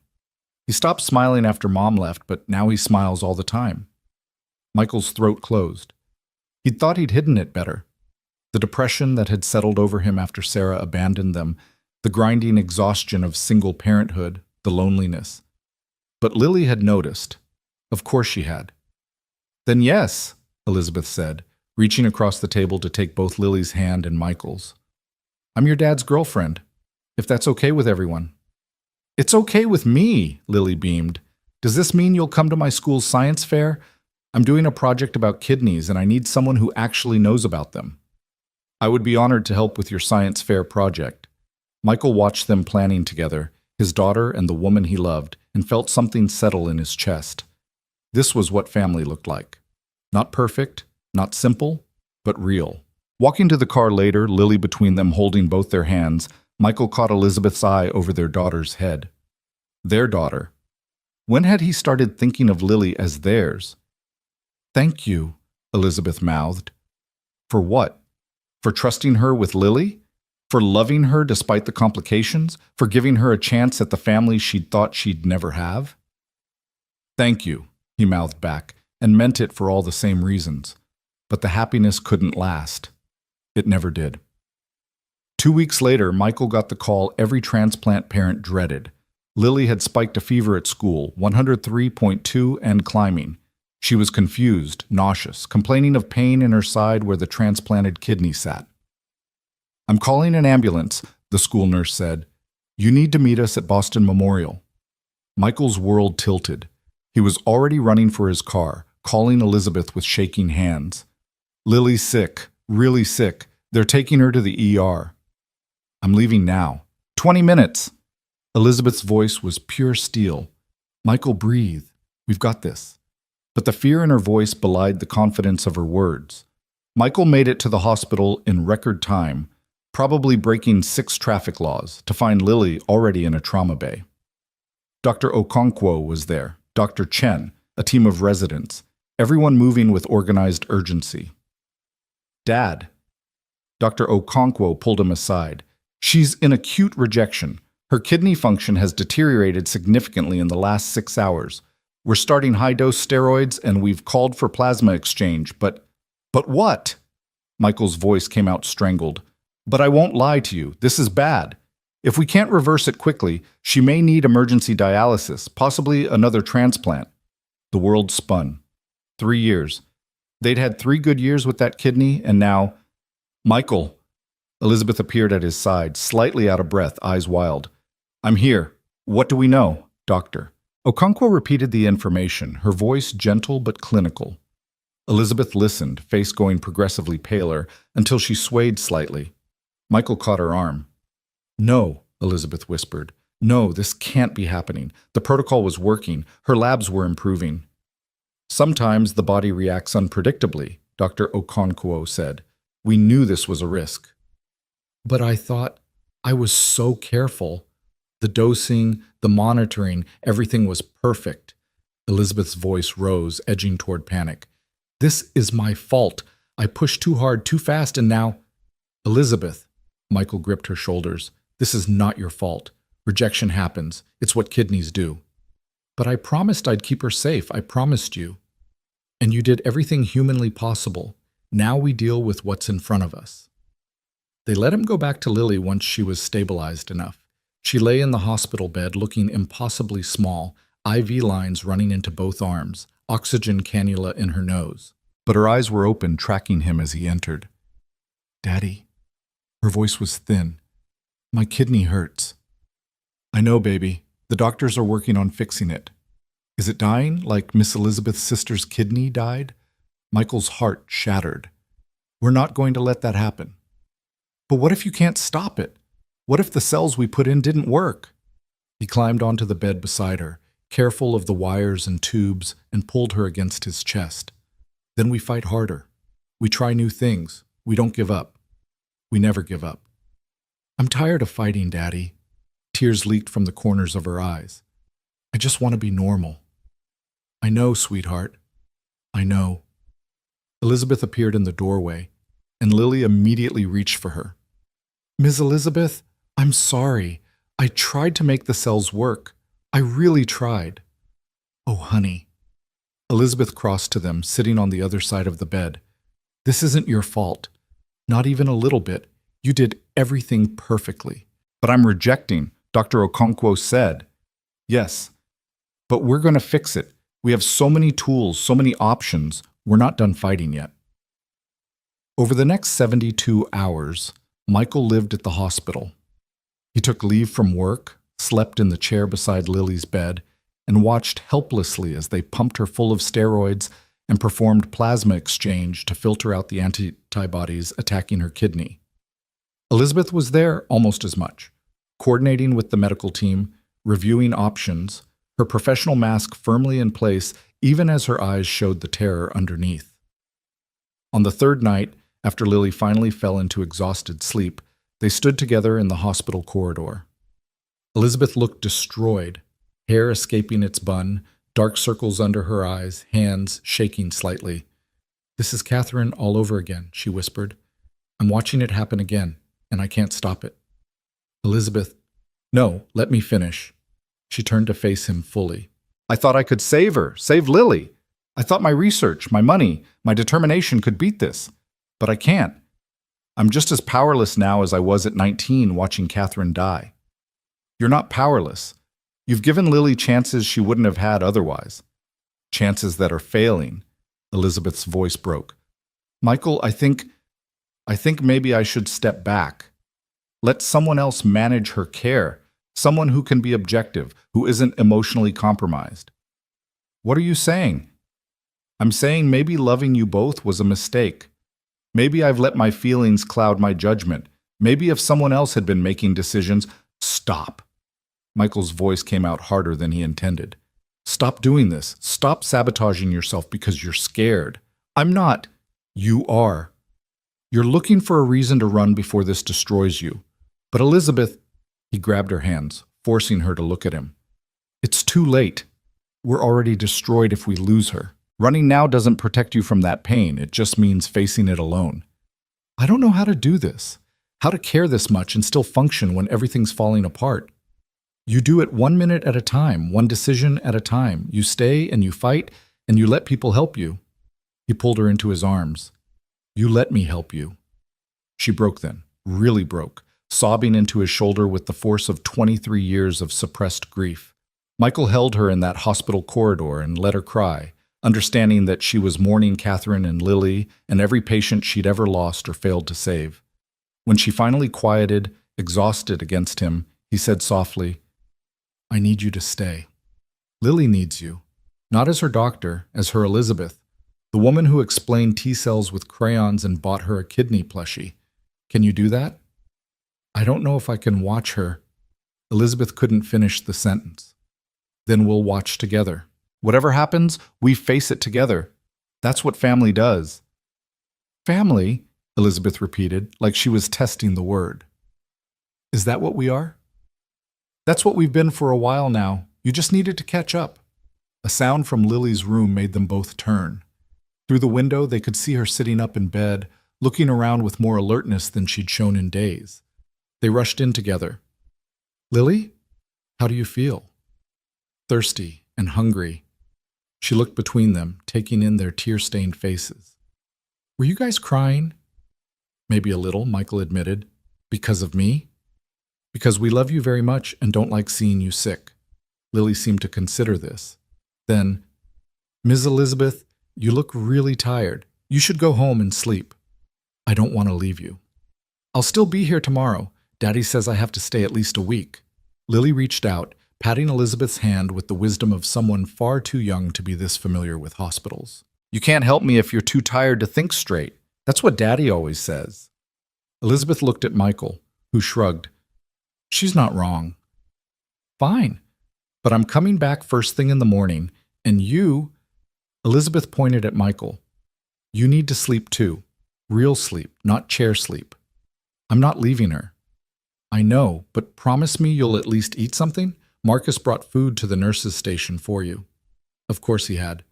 Marcus, who'd been texting constantly, offering to bring anything Michael needed, who'd covered all his shifts without complaint. Family came in different forms. Elizabeth left reluctantly, making both of them promise to call if anything changed. Alone with Lily, Michael settled back into his vigil. "Daddy?" Lily's voice was quiet in the dim room. "Am I going to die?" The question hit him like a bullet.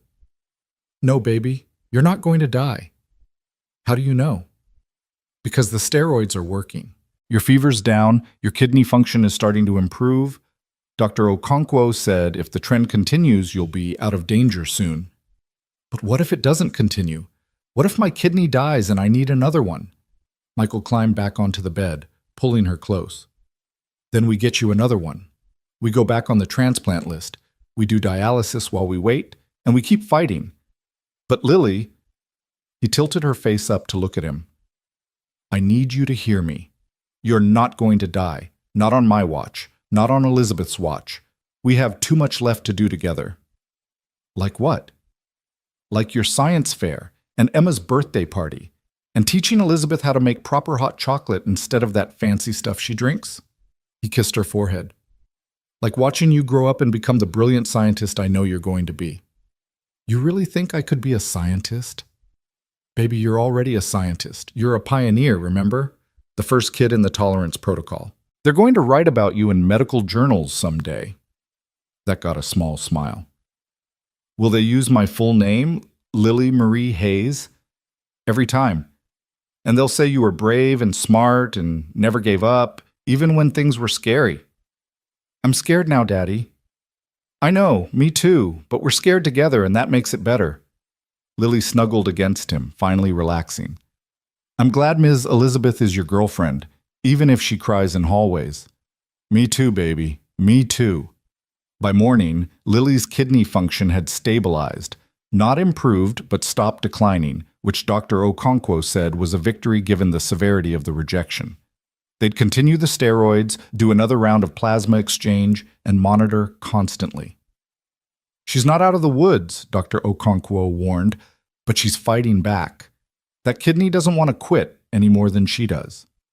Elizabeth arrived at 6 a.m. with coffee for Michael and a stuffed kidney for Lily, this one wearing a tiny boxing glove.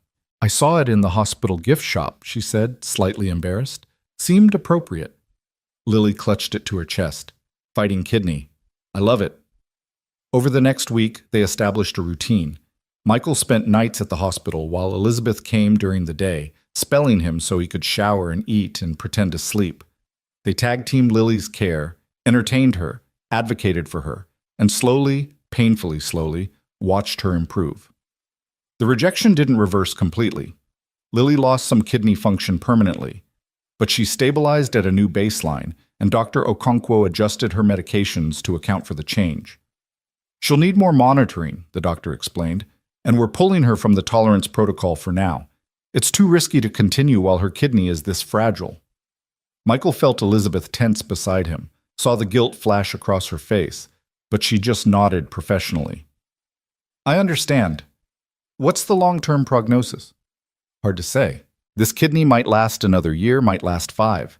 We'll watch her closely, hope for the best, prepare for the eventual need for another transplant. Another transplant, another surgery, another recovery, another cycle of hope and fear. Michael wanted to scream at the unfairness of it. Lily was 8 years old. She should be worrying about homework and friends, not kidney function and antibody levels. But that night, after the doctors left and visiting hours ended, after Michael had sent Elizabeth home with promises to actually rest, Lily looked at him with clear eyes and said, It's okay, Daddy. What is? That my kidney isn't perfect. That I might need another one someday. She hugged her boxing glove, kidney. I've been thinking about what Ms. Elizabeth said, about how she does this research for her sister, and I thought, maybe someday I can help other kids with sick kidneys, since I know what it's like. Michael's vision blurred with tears. You're 8. You shouldn't have to think about helping other kids. You should just get to be a kid. But I'm not just a kid, I'm a kidney kid. That's different. She said it matter-of-factly, like she was stating the color of the sky. And maybe being different means I get to help people, like you help people at your job, like Miss Elizabeth helps people with her company. When did you get so wise? I've always been wise. You just finally noticed. He laughed through his tears, hugging her carefully. I love you so much, baby girl. I love you too. And Daddy, I think you should marry Ms. Elizabeth. Michael nearly choked. What? You should marry her. She loves us, we love her, and she makes really good pancakes. Plus she's super rich, which means better birthday presents. Lily, I'm just saying, think about it. She yawned. Now I'm tired. All this kidney fighting is exhausting. She fell asleep within minutes, leaving Michael to sit with her bombshell. Marriage. He hadn't even let himself think that far ahead. They'd only officially been together a few months. There were ethical complications, professional boundaries, a million reasons to take things slow, but sitting in that hospital room, watching his daughter sleep with a fighting kidney clutched in her arms, Michael realized something. He'd already made his choice. Somewhere between the rain and the rescue and the weeks of building this impossible thing with Elizabeth, he'd committed, completely. The kind of commitment that didn't need a ring or a ceremony to be real. His phone buzzed. Elizabeth, because of course. Can't sleep, thinking about you both. How is she? Stable, sleeping, dreaming about kidneys probably. And you? Awake, thinking. About? Michael stared at the text, his thumb hovering over the keyboard. Then he typed the truth. About the future, about family, about how I want to spend the rest of my life with you. A long pause. Then 3 dots appeared and disappeared several times before her response came through. Michael Hayes, are you proposing to me via text message from a hospital room? Maybe. Is that terrible? It's perfectly terrible. Also perfectly us. Another pause. Ask me again when Lily's home and healthy. Ask me properly. And Michael? Yeah? The answer is going to be yes. He sat in the dark hospital room, phone clutched in his hand, and let himself believe in impossible things, in kidneys that fought back and love that lasted, and families built from wreckage and hope. Outside, Boston slept beneath a clear November sky. Somewhere in a townhouse across town, Elizabeth Armstrong lay awake, planning a future she'd never dared to imagine. And in the hospital bed, Lily Hayes dreamed of T-cells and science fairs, and a life where being different meant being strong. The fight wasn't over. It would never really be over, not with chronic illness, not with the constant threat of rejection and failure. But they'd face it together now, nurse, CEO, and the brave girl who'd taught them both what it meant to hope against all odds. And somehow, impossibly, that was enough. Lily came home on a cold December morning when Boston was preparing for its first real snow of the season. Michael pushed her wheelchair through the hospital's automatic doors, while Elizabeth carried the absurd collection of stuffed kidneys Lily had accumulated during her stay. The medical team had lined up to say goodbye, nurses hugging Lily and extracting promises that she'd visit soon, Dr. Okonkwo reminding them about the follow-up schedule with the kind of firmness that left no room for argument. "You're sure you don't want me to arrange for home health?" Elizabeth asked for the 3rd time as they loaded into her car. She'd insisted on driving them home, and Michael hadn't had the energy to argue. His Honda was still in the hospital parking lot where he'd abandoned it 10 days ago. "We'll be fine," Michael said, though his stomach churned with anxiety. The hospital felt safe, controlled. Home meant navigating recovery alone, watching for signs of trouble, trusting himself to know when Lily needed help, versus when she was just being 8 years old. "I'm not made of glass, you know," Lily piped up from the back seat. "I can walk," Dr. Okonkwo said. "The wheelchair is hospital policy," Elizabeth said, catching Michael's eye in the rearview mirror. "But you're right. You're much stronger than glass." "I'm made of steel. And kidneys." Lily hugged her fighting kidney plushie. "Mostly steel, though." When they pulled up to Michael's apartment building, he felt a wave of embarrassment wash over him. Elizabeth had been here before, but always in the evening, always when the harsh morning light didn't illuminate quite how shabby everything was. The peeling paint on the building's facade, the broken intercom, the stairs they'd have to navigate because the elevator had been broken for 6 months, and the landlord kept promising to fix it. Elizabeth seemed to read his thoughts. "Michael, stop." "Stop what?" "Apologizing in your head." She grabbed their bags from the trunk. "Your home is perfect because it's full of love. Everything else is just aesthetics." "Easy for you to say when you live in a Beacon Hill townhouse." "That townhouse is a mausoleum, cold and empty and echoing with everything I don't have." She hefted Lily's hospital bag. "This building has kids' bikes in the hallway and cooking smells and sounds of life. I'll take this over marble floors any day." They made it up the 3 flights of stairs slowly, Lily insisting on walking but needing frequent breaks. Michael kept one hand hovering near her back, ready to catch her if she stumbled, while Elizabeth carried everything else. Mrs. Chen from down the hall poked her head out as they passed, asking after Lily's health, and pressing a container of soup into Michael's hands with stern instructions about proper nutrition. "See?" Elizabeth whispered as they finally reached his door. "Community. You can't buy that." Inside, the apartment felt smaller with Elizabeth in it. She moved around the space with careful efficiency, helping Lily settle on the couch, arranging medications on the kitchen counter in precise rows, checking expiration dates, and creating a schedule that made Michael's head spin. "You don't have to do all this," he said, watching her organize with CEO precision. "I know. I want to." She looked up from the medication chart she was creating. "Unless you want me to leave, I don't want to overstep." "Elizabeth, you just spent 10 days living at that hospital with us. I think we're past worrying about overstepping." "Right. But this is different. This is your home, your routine. I don't want to disrupt." "Daddy, can Ms. Elizabeth stay for lunch?" Lily called from the couch. "I'm hungry, and Mrs. Chen's soup smells really good."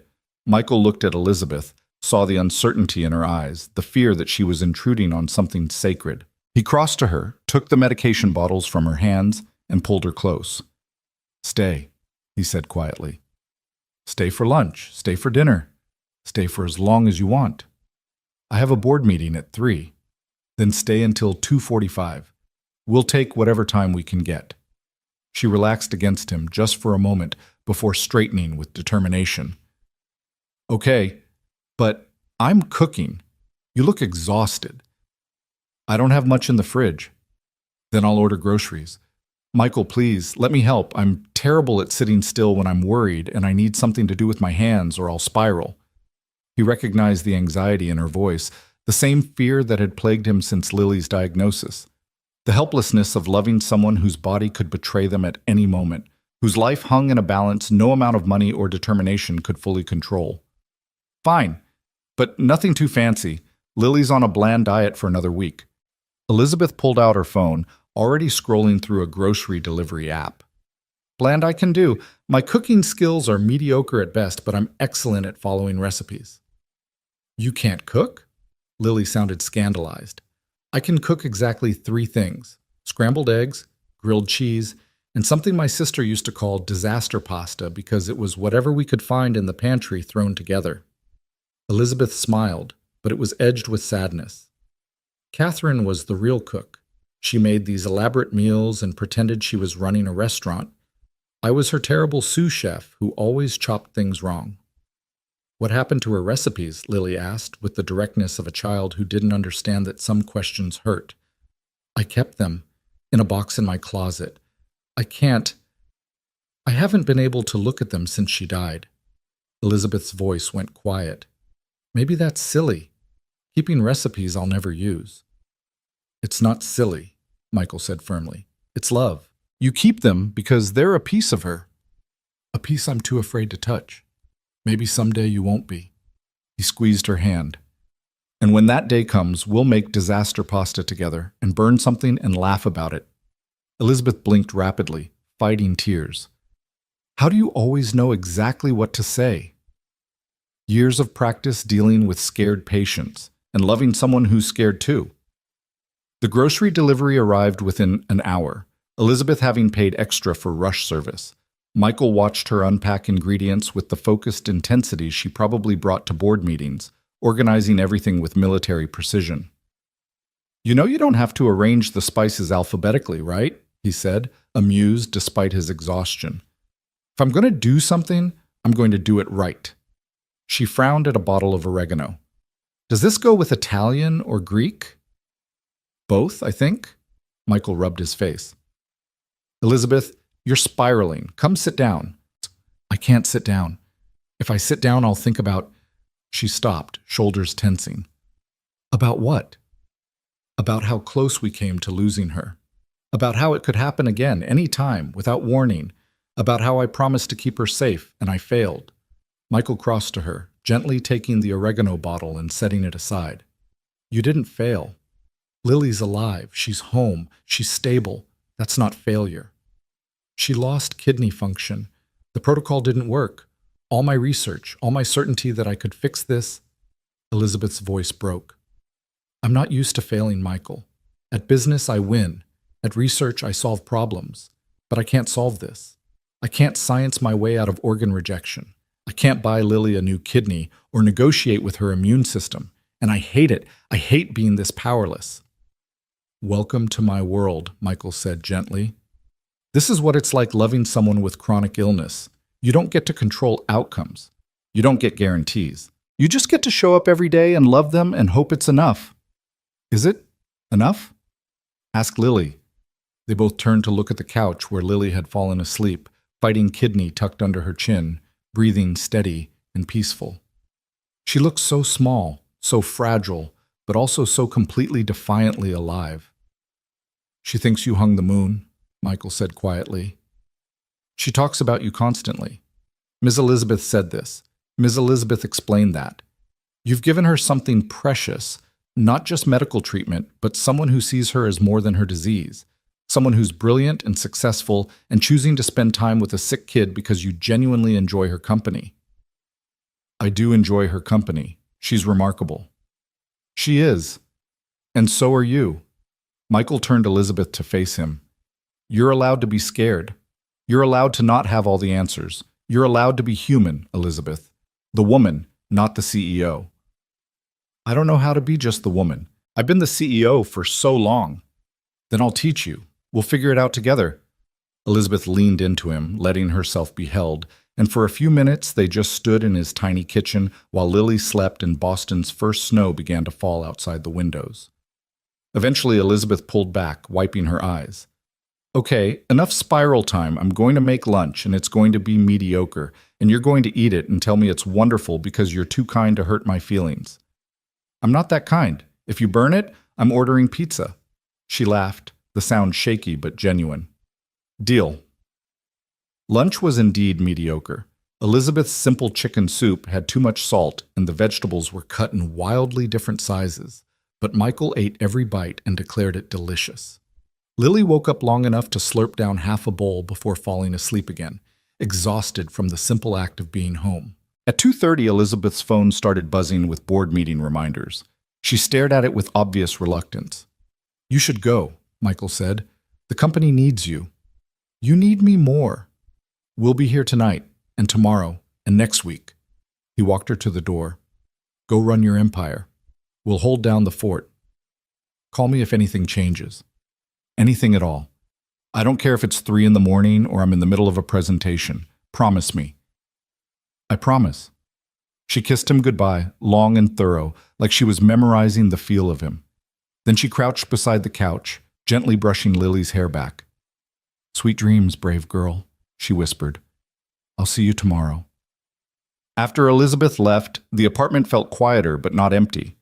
Her presence lingered in the organized medications, the groceries, the soup container in the fridge with reheat at 350, written on it in her precise handwriting. Michael settled into the chair beside Lily's couch and let himself breathe for what felt like the first time in days. His daughter was home. His girlfriend loved them both. They'd survived another crisis. For this moment, this brief window of peace, it was enough. The next 2 weeks fell into a new rhythm. Michael took family leave from work, something he'd never been able to afford before, but Elizabeth had quietly arranged through the hospital's donor fund. She didn't tell him she'd funded it herself, but Marcus let it slip one day when he stopped by with food. That's quite a woman you've got there, Marcus said, watching through the window as Elizabeth helped Lily with a science project in the parking lot below. Using her own money to create a fund so you could take time off. That's not a girlfriend move, that's a wife move. Michael's heart did something complicated. Don't. Don't what? Point out what everyone can see? You two are endgame, hermano. The only question is when you're going to make it official. She hasn't even met my mother yet. Your mother lives in Florida and you talk to her once a month. That's not a barrier, that's an excuse. Marcus leaned against the window frame. What are you really afraid of? Michael watched Elizabeth below, pointing up at the sky while Lily followed her finger, probably explaining cloud formations or atmospheric pressure or something equally scientific. I'm afraid of jinxing it. Every good thing in my life has fallen apart. Sarah leaving, Lily getting sick, my dad dying when I was 19. I'm afraid if I reach for this, if I let myself really believe we could have a future, something will go wrong. Michael, Something's always going to go wrong. That's life. The question is whether you want to face the wrong things alone or with someone who loves you. I know that intellectually, but emotionally, Michael rubbed his face. I'm terrified, Marcus, of losing her, of losing Lily, of building this beautiful thing and watching it collapse. Then hold on tighter, love harder, take the risk. Marcus clapped him on the shoulder. Because that woman down there, she's already taken her risk. She's all in. Now you need to catch up. That night, after Lily was asleep and Elizabeth had gone home to prepare for morning meetings, Michael pulled out his laptop. He'd been avoiding it, but Marcus's words had lodged in his brain. If he was going to do this, if he was going to properly propose like he'd promised, he needed a ring. The problem was his bank account, hospital debt, rent, medications, basic living expenses. There wasn't anything left over for jewelry. Certainly nothing that would do justice to Elizabeth Armstrong, who probably wore earrings worth more than his car. His phone rang. Elizabeth, like she'd sensed him thinking about her. Can't sleep? He answered. Thinking about you, about Lily, about everything. Papers rustled. Michael, I need to tell you something. His stomach dropped. What's wrong? Nothing's wrong, but the board, they want to do something for Lily. Elizabeth, no. We've talked about this. I don't want charity. It's not charity. Let me finish. She took a breath. The tolerance protocol, even though it didn't work for Lily, her participation gave us crucial data. We learned things about pediatric rejection patterns that are informing the next version. The board wants to create a patient compensation program. Stipends for trial participants to cover expenses, time off work, medical costs not covered by insurance. Elizabeth, before you argue, this isn't just for Lily. This is policy. Every trial participant will receive it. But Michael, it's substantial, enough to clear your medical debt and set aside funds for future care. You'd never have to work doubles again just to afford Lily's medications. Michael sat down, laptop forgotten. How substantial? $50,000. More if she continues in future protocols. The number hit him like a physical blow. $50,000. He could pay off the hospital, the credit cards, the endless parade of bills that had been slowly crushing him for 3 years. He could afford better health insurance. He could take Lily on a vacation. A real vacation, not just day trips to free museums. He could breathe, so that's too much, he said automatically. It's what she's worth. What every child in these trials is worth. We're asking them to take risks for the advancement of science. The least we can do is ensure they don't go bankrupt in the process. Elizabeth paused. Michael, please don't let pride get in the way of accepting help. Lily deserves this. You deserve this. I don't know what to say. Say yes. Let me help you. Let the company help you. You've given us so much. Lily's data, your insights as a nurse and a parent, your willingness to trust us with your daughter's life. Let us give something back. Michael thought about the ring he couldn't afford, the future he wanted to build, the freedom that $50,000 would buy. Not luxury. He'd never wanted luxury, but security, stability, the ability to plan for tomorrow without constantly worrying about today. Yes, he said finally. And Elizabeth, thank you for seeing us, for caring, for everything. Thank you for letting me in, for being patient while I learned how to be human again. She laughed softly. I should let you sleep. But Michael, I love you. I need you to know that. Whatever happens, however this all plays out, I love you. I love you too. So much it scares me sometimes. Good. We should both be a little scared. It means this matters. After they hung up, Michael sat in the dark apartment and let himself imagine. A future where money wasn't a constant weight, where he could propose with a ring that represented what Elizabeth meant to him, not just what he could afford, where Lily could grow up with opportunities he'd never been able to give her. The compensation paperwork arrived 3 days later, official and legal and real. Michael signed it with shaking hands while Lily watched, not quite understanding but sensing the significance. Does this mean we're rich, Daddy? Not rich, baby, just less poor. But it means good things, better things. Can we get a cat? Of all the possibilities, that's where her mind went. Maybe, let's talk to the landlord. And can we take Ms. Elizabeth to that restaurant she likes? The Italian one? As a thank you? I think Ms. Elizabeth would like that very much. When the money hit his account a week later, Michael paid off every bill he'd been carrying. Medical debt, credit cards, the loan for Lily's wheelchair, everything. He called creditors and made final payments and watched his credit score tick upward for the first time in years. The freedom of it was almost overwhelming. Then he went to a jewelry store. Not the fancy ones downtown where Elizabeth probably bought her own pieces, but a small family-owned shop in the North End where the owner's grandmother had started the business 70 years ago.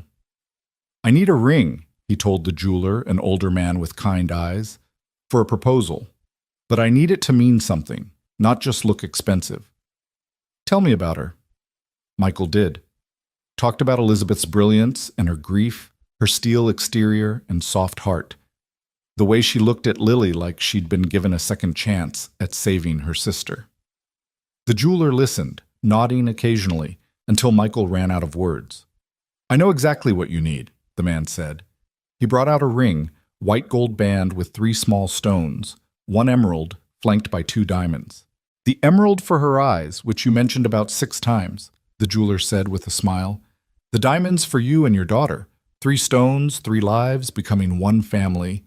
He quoted a price that made Michael wince but not panic. Affordable. Possible. It's perfect, Michael said. When are you proposing? Christmas, if I can wait that long. He couldn't, actually. The ring burned a hole in his pocket for 3 days before he couldn't take it anymore. It was a Tuesday evening, nothing special, when Elizabeth came over after work to find Michael had cooked dinner, actual cooked dinner, not takeout, and Lily was bouncing with barely contained excitement.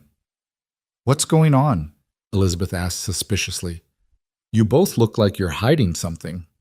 We are hiding something, Lily announced, but I can't tell you what because Daddy said it's a surprise and I have to wait until after dinner, even though I'm terrible at waiting.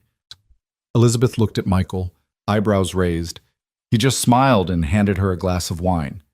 Dinner was simple, pasta and salad, nothing fancy. But Michael had used one of Catherine's recipes.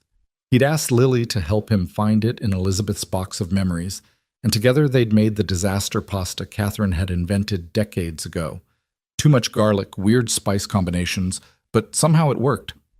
Elizabeth took 1 bite and froze. How did you...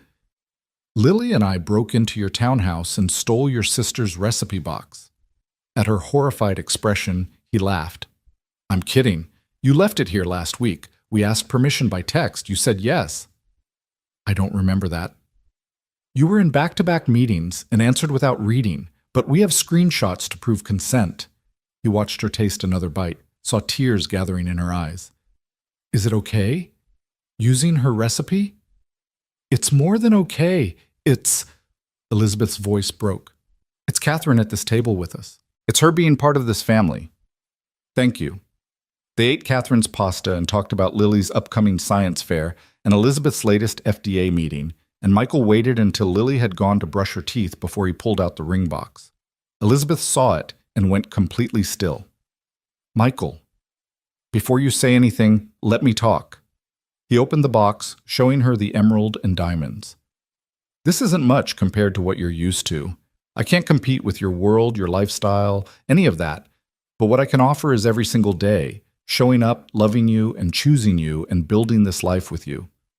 His hands were shaking.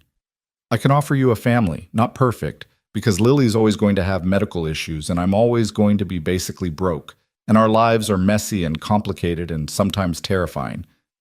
But Elizabeth, we're your family if you want us. Officially. Legally. Forever.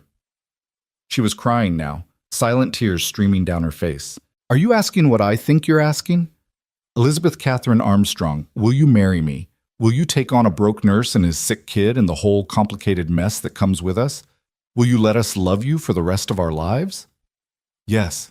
She was laughing and crying at the same time. Yes, of course, yes.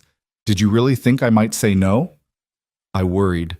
He slipped the ring on her finger with shaking hands. You could have anyone. Why settle for me? Because you're not settling. You're choosing. Every day you choose to show up, to fight, to love hard even when it's scary. That's not settling, Michael. That's everything. She pulled him close, kissing him thoroughly. You're everything. You and Lily. You're the family I thought I'd never have. Daddy, did she say yes? Lily's shriek came from the bathroom. She said yes! Lily came running, toothbrush still in her mouth, and launched herself at them both. They caught her together, the three of them laughing and crying and holding on tight. I knew it, Lily said smugly. I told you she'd say yes. Now we can be a real family. We were already a real family, Elizabeth said, pulling her close. This just makes it official. Does this mean you're going to be my mom? Elizabeth looked at Michael over Lily's head, panic flickering in her eyes. He nodded slightly. Your choice, whatever you want.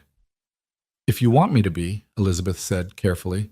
I know I'm not your birth mom, and I'm not trying to replace anyone, but I love you very much and I'd be honored to be your mom, in whatever way feels right to you.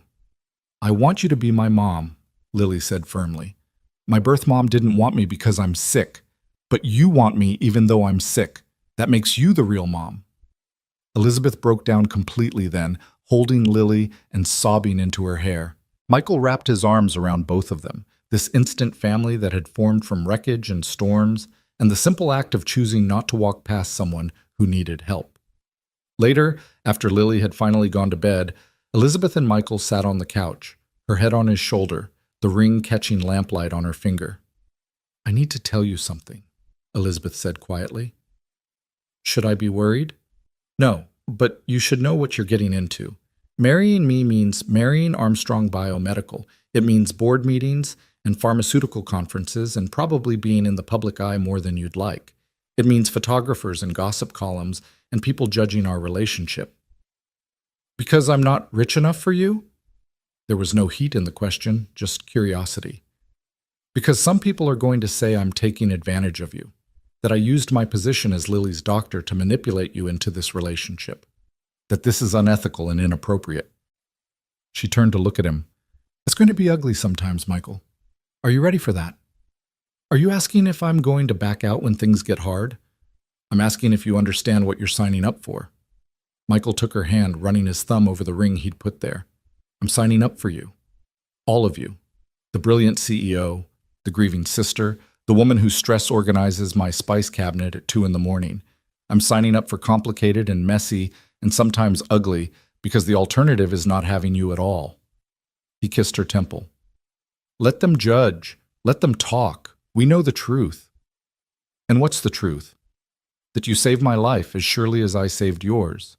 That we built this family through choosing each other every single day, that whatever comes, we face it together. Elizabeth curled closer to him. I keep waiting for the other shoe to drop, for something to go wrong. Something will go wrong, probably lots of somethings. That's life. How are you not terrified? Who says I'm not? I'm scared every second. Scared of losing Lily, scared of losing you, scared of this happiness being temporary. He pulled her tighter. But I'm more scared of missing out on this because I was too afraid to try. So I'm choosing to be terrified and happy at the same time. That's very wise. I learned it from an 8-year-old kidney patient. She's pretty smart. They sat in comfortable silence, listening to Boston hum outside the windows. Finally, Elizabeth stirred. I should go home. Let you sleep. Stay. The word came out before Michael could think. Stay tonight. In my room. Properly. No more going home to that empty townhouse. Stay with us. Michael, Lily, knows we're getting married. She's been asking when you're moving in since approximately 20 minutes after we started dating. He stood, pulling her up with him. Stay. Be part of this family officially. Wake up with us. Have breakfast together. Help me remember Lily's medications. Be here. Elizabeth looked around the small apartment, shabby and cramped and nothing like her world, and smiled. Okay, yes, I'll stay. She texted her assistant to bring clothes in the morning, borrowed one of Michael's shirts to sleep in, and followed him to his bedroom. They lay together in his too small bed, wrapped around each other, and for the first time in 23 years, Elizabeth Armstrong fell asleep feeling like she'd finally come home. In the other room, Lily hugged her fighting kidney and dreamed of being a bridesmaid at her father's wedding, walking down an aisle scattering kidney-shaped confetti, because even dreams deserved a little scientific accuracy. And somewhere in this city, in boardrooms and hospitals and family homes, people slept unaware that a nurse and a CEO had just promised to love each other through sickness and health, through crisis and calm, through all the messy, beautiful, impossible days ahead. The future was uncertain. Lily's health was fragile. The world would judge them harshly. But for this one perfect moment, wrapped in each other's arms in a tiny apartment, they had everything that mattered. They had each other. And somehow, impossibly, that was enough. The news broke 3 days after the engagement. Someone at the hospital had seen the ring, made assumptions, and within hours, biotech CEO Elizabeth Armstrong, engaged to patient's father, was trending on medical ethics Twitter. The comments were brutal, dissecting their relationship with the cold precision of a coroner's autopsy. Michael first saw it when Marcus shoved his phone in his face during their shift. "Don't read the comments. I'm serious, Hermano. Don't do it." Of course, Michael read them anyway. The accusations ranged from mildly offensive to outright vicious. Elizabeth had used her position to seduce a vulnerable parent. Michael was a gold digger taking advantage of a lonely billionaire. They'd exploited a sick child for personal gain. The whole relationship was unethical, inappropriate, probably illegal. "It's garbage," Marcus said firmly. "Twitter trolls who don't know anything about your life." But the damage was spreading beyond social media. By noon, Michael's phone was ringing with calls from Boston Globe reporters wanting statements. Elizabeth texted that the hospital's ethics committee had requested a meeting. Dr. Okonkwo sent a carefully worded message suggesting they might need to transfer Lily's care to avoid the appearance of impropriety. Michael made it through his shift on autopilot, then drove to Armstrong Biomedical, where Elizabeth was locked in crisis management meetings. Patricia let him up immediately, her usual professional warmth replaced by tight-lipped worry. "She's been in there for 3 hours," Patricia said quietly. "The board is concerned about optics, stock prices, investor confidence." Because she fell in love? Michael felt rage building in his chest. That's what they're worried about? They're worried about lawsuits, about regulatory scrutiny, about anything that might threaten the company or the trials. Patricia's expression softened. "For what it's worth, I think you're wonderful together. I've worked for Ms. Armstrong for 12 years, and I've never seen her this happy."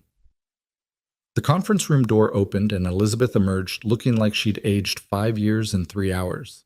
Her hair had escaped its bun, her makeup was smudged, and her eyes held a particular kind of exhaustion that came from fighting battles you weren't sure you could win. "Michael," she crossed to him immediately. "You shouldn't be here. The optics. Screw the optics." He pulled her close, right there in the executive suite where anyone could see. "Are you okay?" "The board wants me to make a statement, clarify the timeline of our relationship, emphasize that Lily's care wasn't compromised, probably throw in an apology for the appearance of impropriety." Her voice cracked slightly. "They want me to act ashamed of loving you." "What did you tell them?" "That I'd think about it." She pulled back to look at him.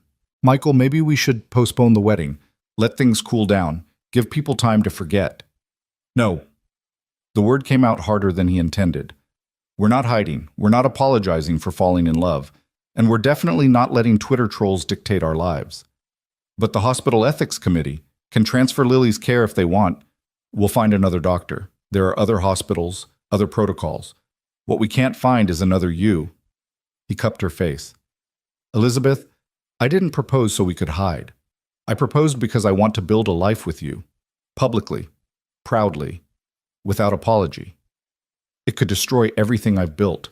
The company, my reputation, the research. Then we'll build something new. Together." He kissed her forehead.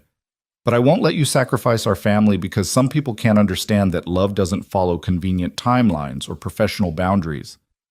Elizabeth's phone buzzed. Another reporter. Another request for comment. She silenced it with shaking hands. "I don't know how to do this," she whispered.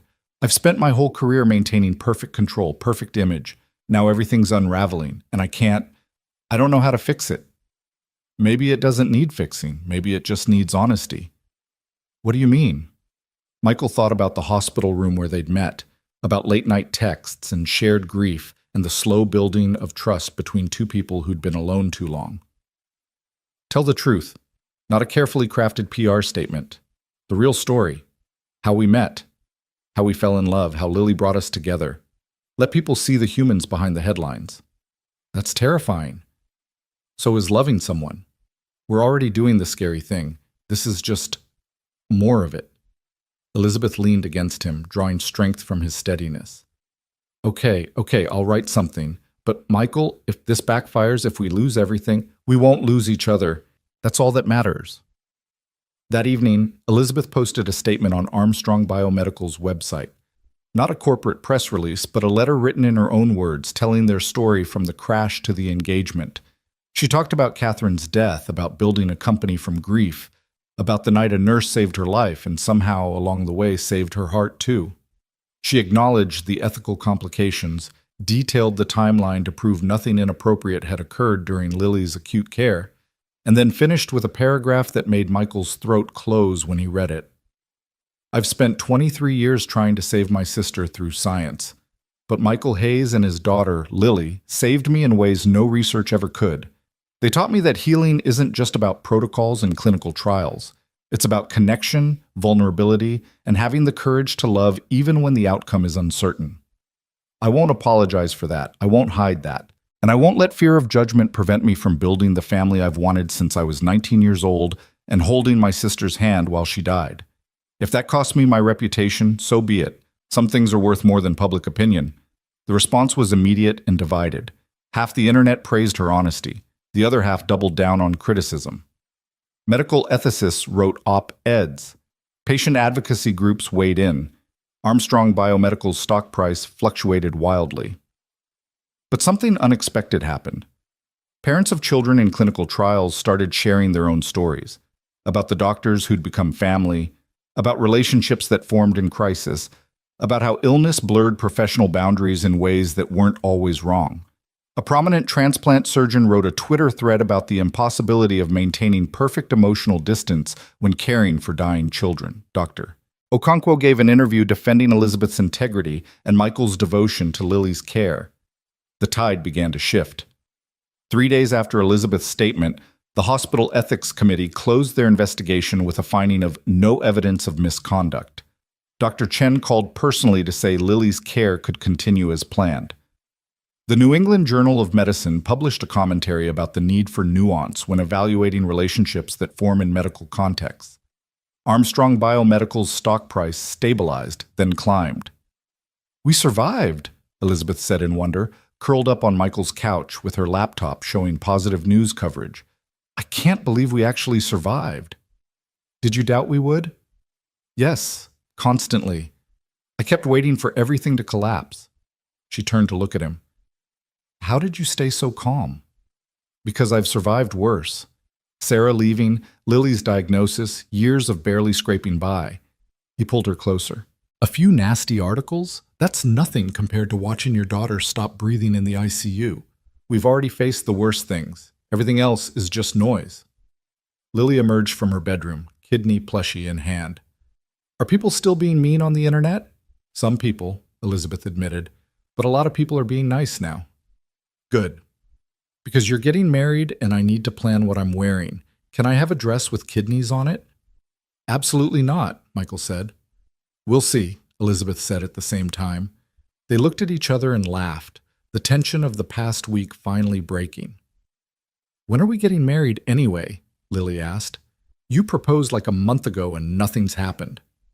"We've been a little busy with ethics investigations and public relations disasters," Michael said dryly. "Those are just excuses. Ms. Elizabeth, when do you want to get married?" Elizabeth went quiet. That distant look crossing her face that Michael had learned meant she was thinking about Catherine. "My sister always wanted a spring wedding. She had this whole fantasy planned out. Cherry blossoms, outdoor ceremony, her favorite season." "Then we'll do spring," Michael said immediately. "Michael, that's only 3 months away. We'd never pull together a wedding that fast." "Why not? We don't need fancy. We just need the people we love and someone to make it legal. But a venue, catering, flowers, all the details. I know an excellent event planner who happens to be a billionaire CEO. I bet she could figure it out." Elizabeth smiled despite herself. "You make it sound so simple." "It is simple. We love each other. We want to get married. Everything else is just logistics. Can we have kidney-shaped cookies at the reception? Lily asked hopefully. Now that, Elizabeth said, is non-negotiable. Absolutely yes to kidney cookies. Planning the wedding became a welcome distraction from lingering controversy. Elizabeth threw herself into it with the same intensity she brought to clinical trials, creating spreadsheets and timelines and backup plans. Michael mostly stayed out of her way, offering opinions when asked, but largely trusting her vision. "This is your day too," Elizabeth protested when he approved her fifth venue option without comment. "My day is marrying you. I don't care if we do it in a parking lot or a palace." "But don't you have preferences? Things you've dreamed about?" Michael thought about Sarah, about the rushed courthouse wedding when they discovered she was pregnant, about signing divorce papers 3 years later in that same courthouse. "Honestly, I just want it to feel real this time. I want Lily there, happy and healthy. I want Marcus standing up with me. I want to look at you and know we chose this, we built this, we earned this." "That's beautiful," Elizabeth said, eyes bright with tears. "That's just honesty." They settled on the Boston Public Garden for early April, cherry blossoms and swan boats, and the kind of public declaration that made it clear they weren't hiding. Small guest list, just family and close friends, because both Michael and Elizabeth had learned that quality mattered more than quantity. But as winter turned toward spring and wedding plans solidified, Lily's health became an increasing concern.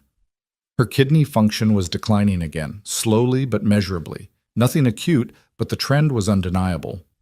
Dr. Okonkwo increased her medications, adjusted protocols, and started gently preparing them for the possibility of dialysis. "How long?"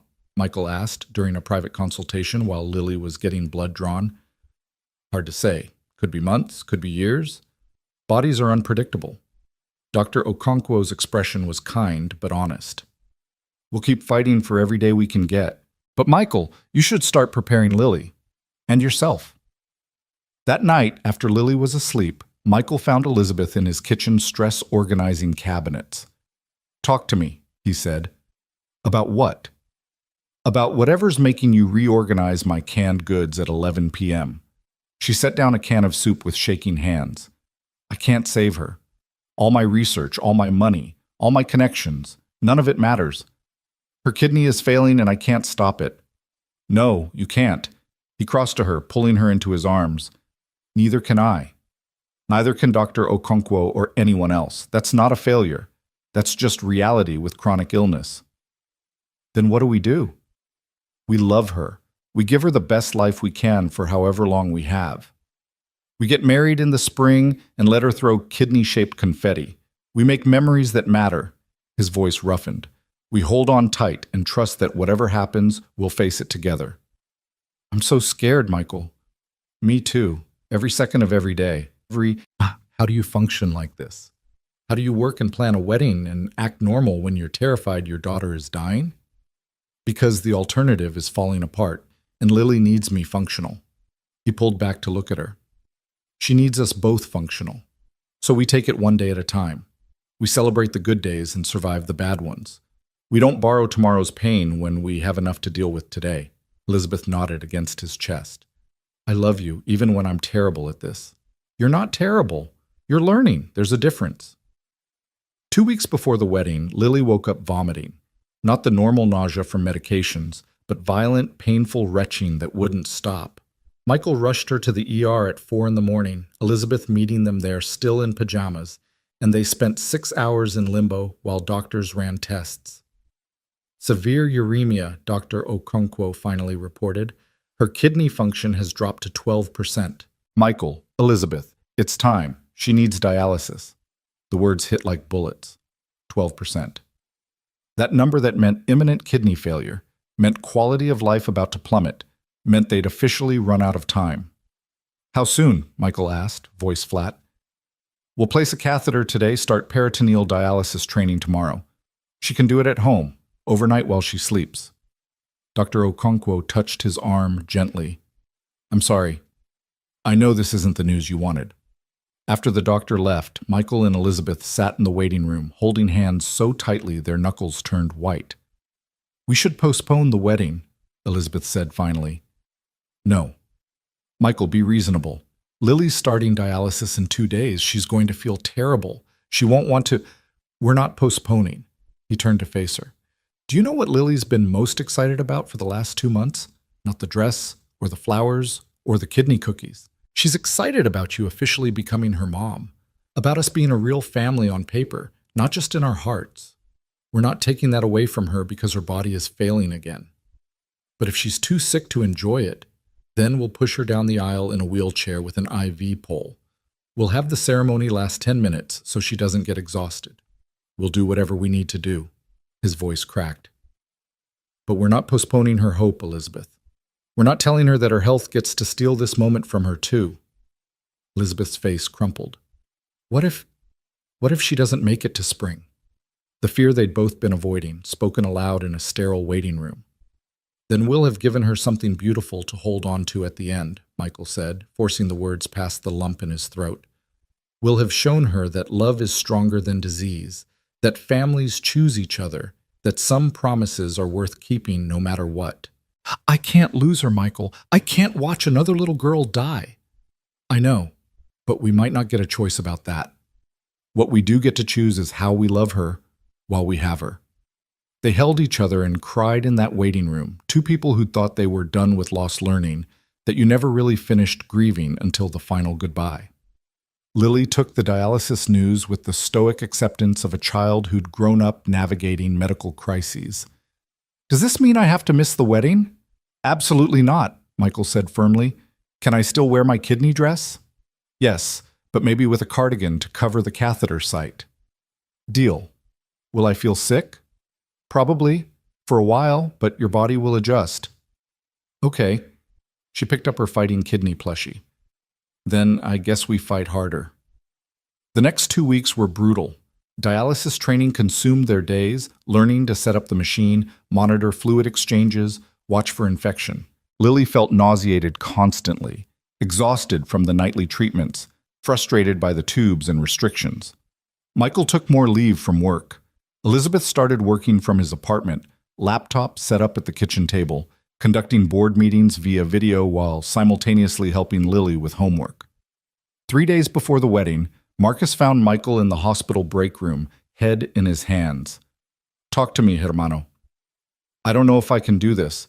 Get married while my daughter is on dialysis. Smile for photos when her kidneys are failing. Pretend everything's fine when nothing is fine. Who said you have to pretend? Marcus sat beside him. Michael, that little girl has watched you be strong her entire life. Maybe it's time to show her that strong people also struggle, that you can be scared and broken and still show up for the people you love. What if she gets worse? What if something happens at the wedding? Then you'll deal with it, like you always do. But you don't get to steal this moment from her or from yourself because you're afraid of what might happen. Fear doesn't get to win this one. Michael looked at his friend, this man who'd stood beside him through deployments and divorces and medical nightmares. Will you be my best man? Officially? I thought you'd never ask. Although I'm telling you right now, my speech is going to make everyone cry. I'd expect nothing less. The night before the wedding, Elizabeth stayed over as she had most nights for the past month. They put Lily to bed early, setting up her dialysis machine with practiced efficiency, making sure she was comfortable before retreating to the living room. Last night, as not married people, Elizabeth said, curled against Michael on the couch. Having second thoughts? About marrying you? Never. About whether we're doing this right, whether Lily should really be pushed through this when she feels so terrible, whether I'm selfish for wanting this day, always. Elizabeth. He tilted her face up. Tomorrow, you become Lily's mom, legally, officially, permanently. That's not selfish. That's the most generous thing anyone's ever done for her. For us. What if I'm terrible at it, being a mom? You've been her mom for months already. This just makes it official. But what if she needs something I can't give? What if I fail her the way I failed Catherine? You didn't fail Catherine. Disease failed Catherine. Medical science failed Catherine. You were 19 years old and did everything humanly possible. He pulled her closer. And you won't fail Lily. Not because you'll be perfect. Nobody's perfect. but because you love her enough to keep trying even when you mess up. That's all any parent can do. They sat in comfortable silence until Elizabeth's phone buzzed, her assistant with last-minute wedding logistics. As she typed responses, Michael watched her, this brilliant, broken, beautiful woman who'd somehow chosen to build a life with him, and felt gratitude so intense it hurt. "Hey, Elizabeth?" "Thank you for saying yes, for staying, for loving us even though we're complicated." She set down her phone, eyes suspiciously bright. "Thank you for saving my life. In every way, someone can be saved." They went to bed early, knowing tomorrow would be long and emotional and probably chaotic. Michael fell asleep holding the woman he'd pulled from a wrecked car 6 months ago, marveling at how a rainy October night had led them here. Wedding day dawned clear and unseasonably warm, cherry blossoms just starting to bloom in the public garden. Michael woke to find his apartment transformed. Patricia had arrived at dawn with a team of assistants, setting up flowers and food, and somehow making his shabby living room look almost elegant. "Ms. Armstrong insisted everything be perfect," Patricia explained, directing workers with military precision. "Now, go shower. You have 2 hours before we need to leave." Lily was already awake, too excited to sleep despite feeling terrible from her overnight dialysis. Elizabeth had arranged for a hair and makeup team to come to the apartment, and they fussed over Lily like she was royalty, carefully working around her catheter site. "Look, Daddy!" Lily spun in her kidney-patterned dress, custom-made by a designer Elizabeth had commissioned. "I'm fancy!" "You're beautiful, baby girl." "Where's Mom?" The word came out naturally, like Lily had been practicing. "Is she getting ready at her house?" "Mom." Michael's throat tightened. "Yeah, she'll meet us at the garden." Marcus arrived with his family, helped Michael into his suit, and stood back critically. "Not bad for a broke nurse." "This suit costs more than my car." Elizabeth insisted. "And you look good in it. Try not to cry during the ceremony." No promises. They transported Lily carefully to the public garden, her ivy pole cleverly disguised with flowers, her fatigue hidden behind excitement. The ceremony site was simple but beautiful. White chairs arranged under blooming trees, small crowd of people who mattered most. Dr. Okonkwo was there, and Dr. Chen, several nurses from the hospital. Elizabeth's board members sat stiffly in the back, probably still unsure about this whole situation. But in the front row, Marcus's family and Mrs. Chen from down the hall, the jeweler who'd sold Michael the ring, Patricia dabbing her eyes with a handkerchief. Then Elizabeth appeared, and Michael forgot to breathe. She wore a simple ivory dress, hair down around her shoulders carrying a bouquet of cherry blossoms. No designer gown, no elaborate veil, just Elizabeth, walking toward him with tears already streaming down her face. "Hi," she said when she reached him. "Hi yourself. You look like I've been crying for an hour." "I know. I couldn't stop. I kept thinking about Catherine, about how she'd love this, about how I wish she could be here." "She is here," Lily piped up from her seat. "In spirit, and also in the kidney cookies at the reception." That broke the tension. Everyone laughed, and the officiant, a judge who'd agreed to perform the ceremony as a personal favor to Elizabeth, stepped forward. "We're gathered here today to witness something remarkable. Not just a wedding, but the formation of a family that chose each other through hardship, built trust through crisis, and discovered that love doesn't always follow convenient paths." The ceremony was brief, as promised. Traditional vows that felt anything but traditional when spoken by two people who'd learned exactly what, in sickness and in health, truly meant. Michael slipped a band on Elizabeth's finger to match her engagement ring. Elizabeth gave him a platinum band engraved with coordinates, the exact location where his car had stopped, where he'd seen her wreck, where everything had changed. "You saved my life that night," she said, voice shaking. "Every day since has been a gift you gave me." "You saved mine too. You just took a little longer to do it." When the judge pronounced them married, Lily cheered louder than anyone, throwing kidney-shaped confetti with both hands despite looking exhausted. The crowd surged forward with congratulations, and for a few perfect hours they celebrated. Kidney cookies were a huge hit. Marcus's speech did indeed make everyone cry. Dr. Okonkwo toasted to the power of choosing love despite professional complications. But Michael noticed Elizabeth checking on Lily constantly, saw worry creeping into his new wife's eyes as their daughter grew progressively paler. We should go, Elizabeth murmured during the cake cutting. Already? We haven't even... Michael, look at her. Get up. Lily had fallen asleep in her chair, head on Mrs. Chen's shoulder, too exhausted to stay awake through her own mother's wedding reception. They made quiet goodbyes, collected their sleeping daughter, and drove home as a family for the first time. Marcus helped them get Lily inside and settled while Patricia directed cleanup of the apartment. "Welcome to married life," Marcus said, hugging them both. "It's all glamour from here."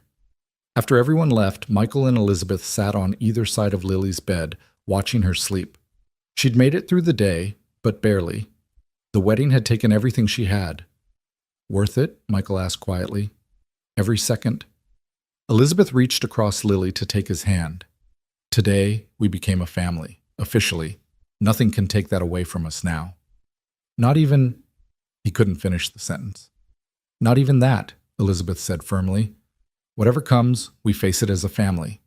That's what today meant. Over the next month, they settled into their new reality.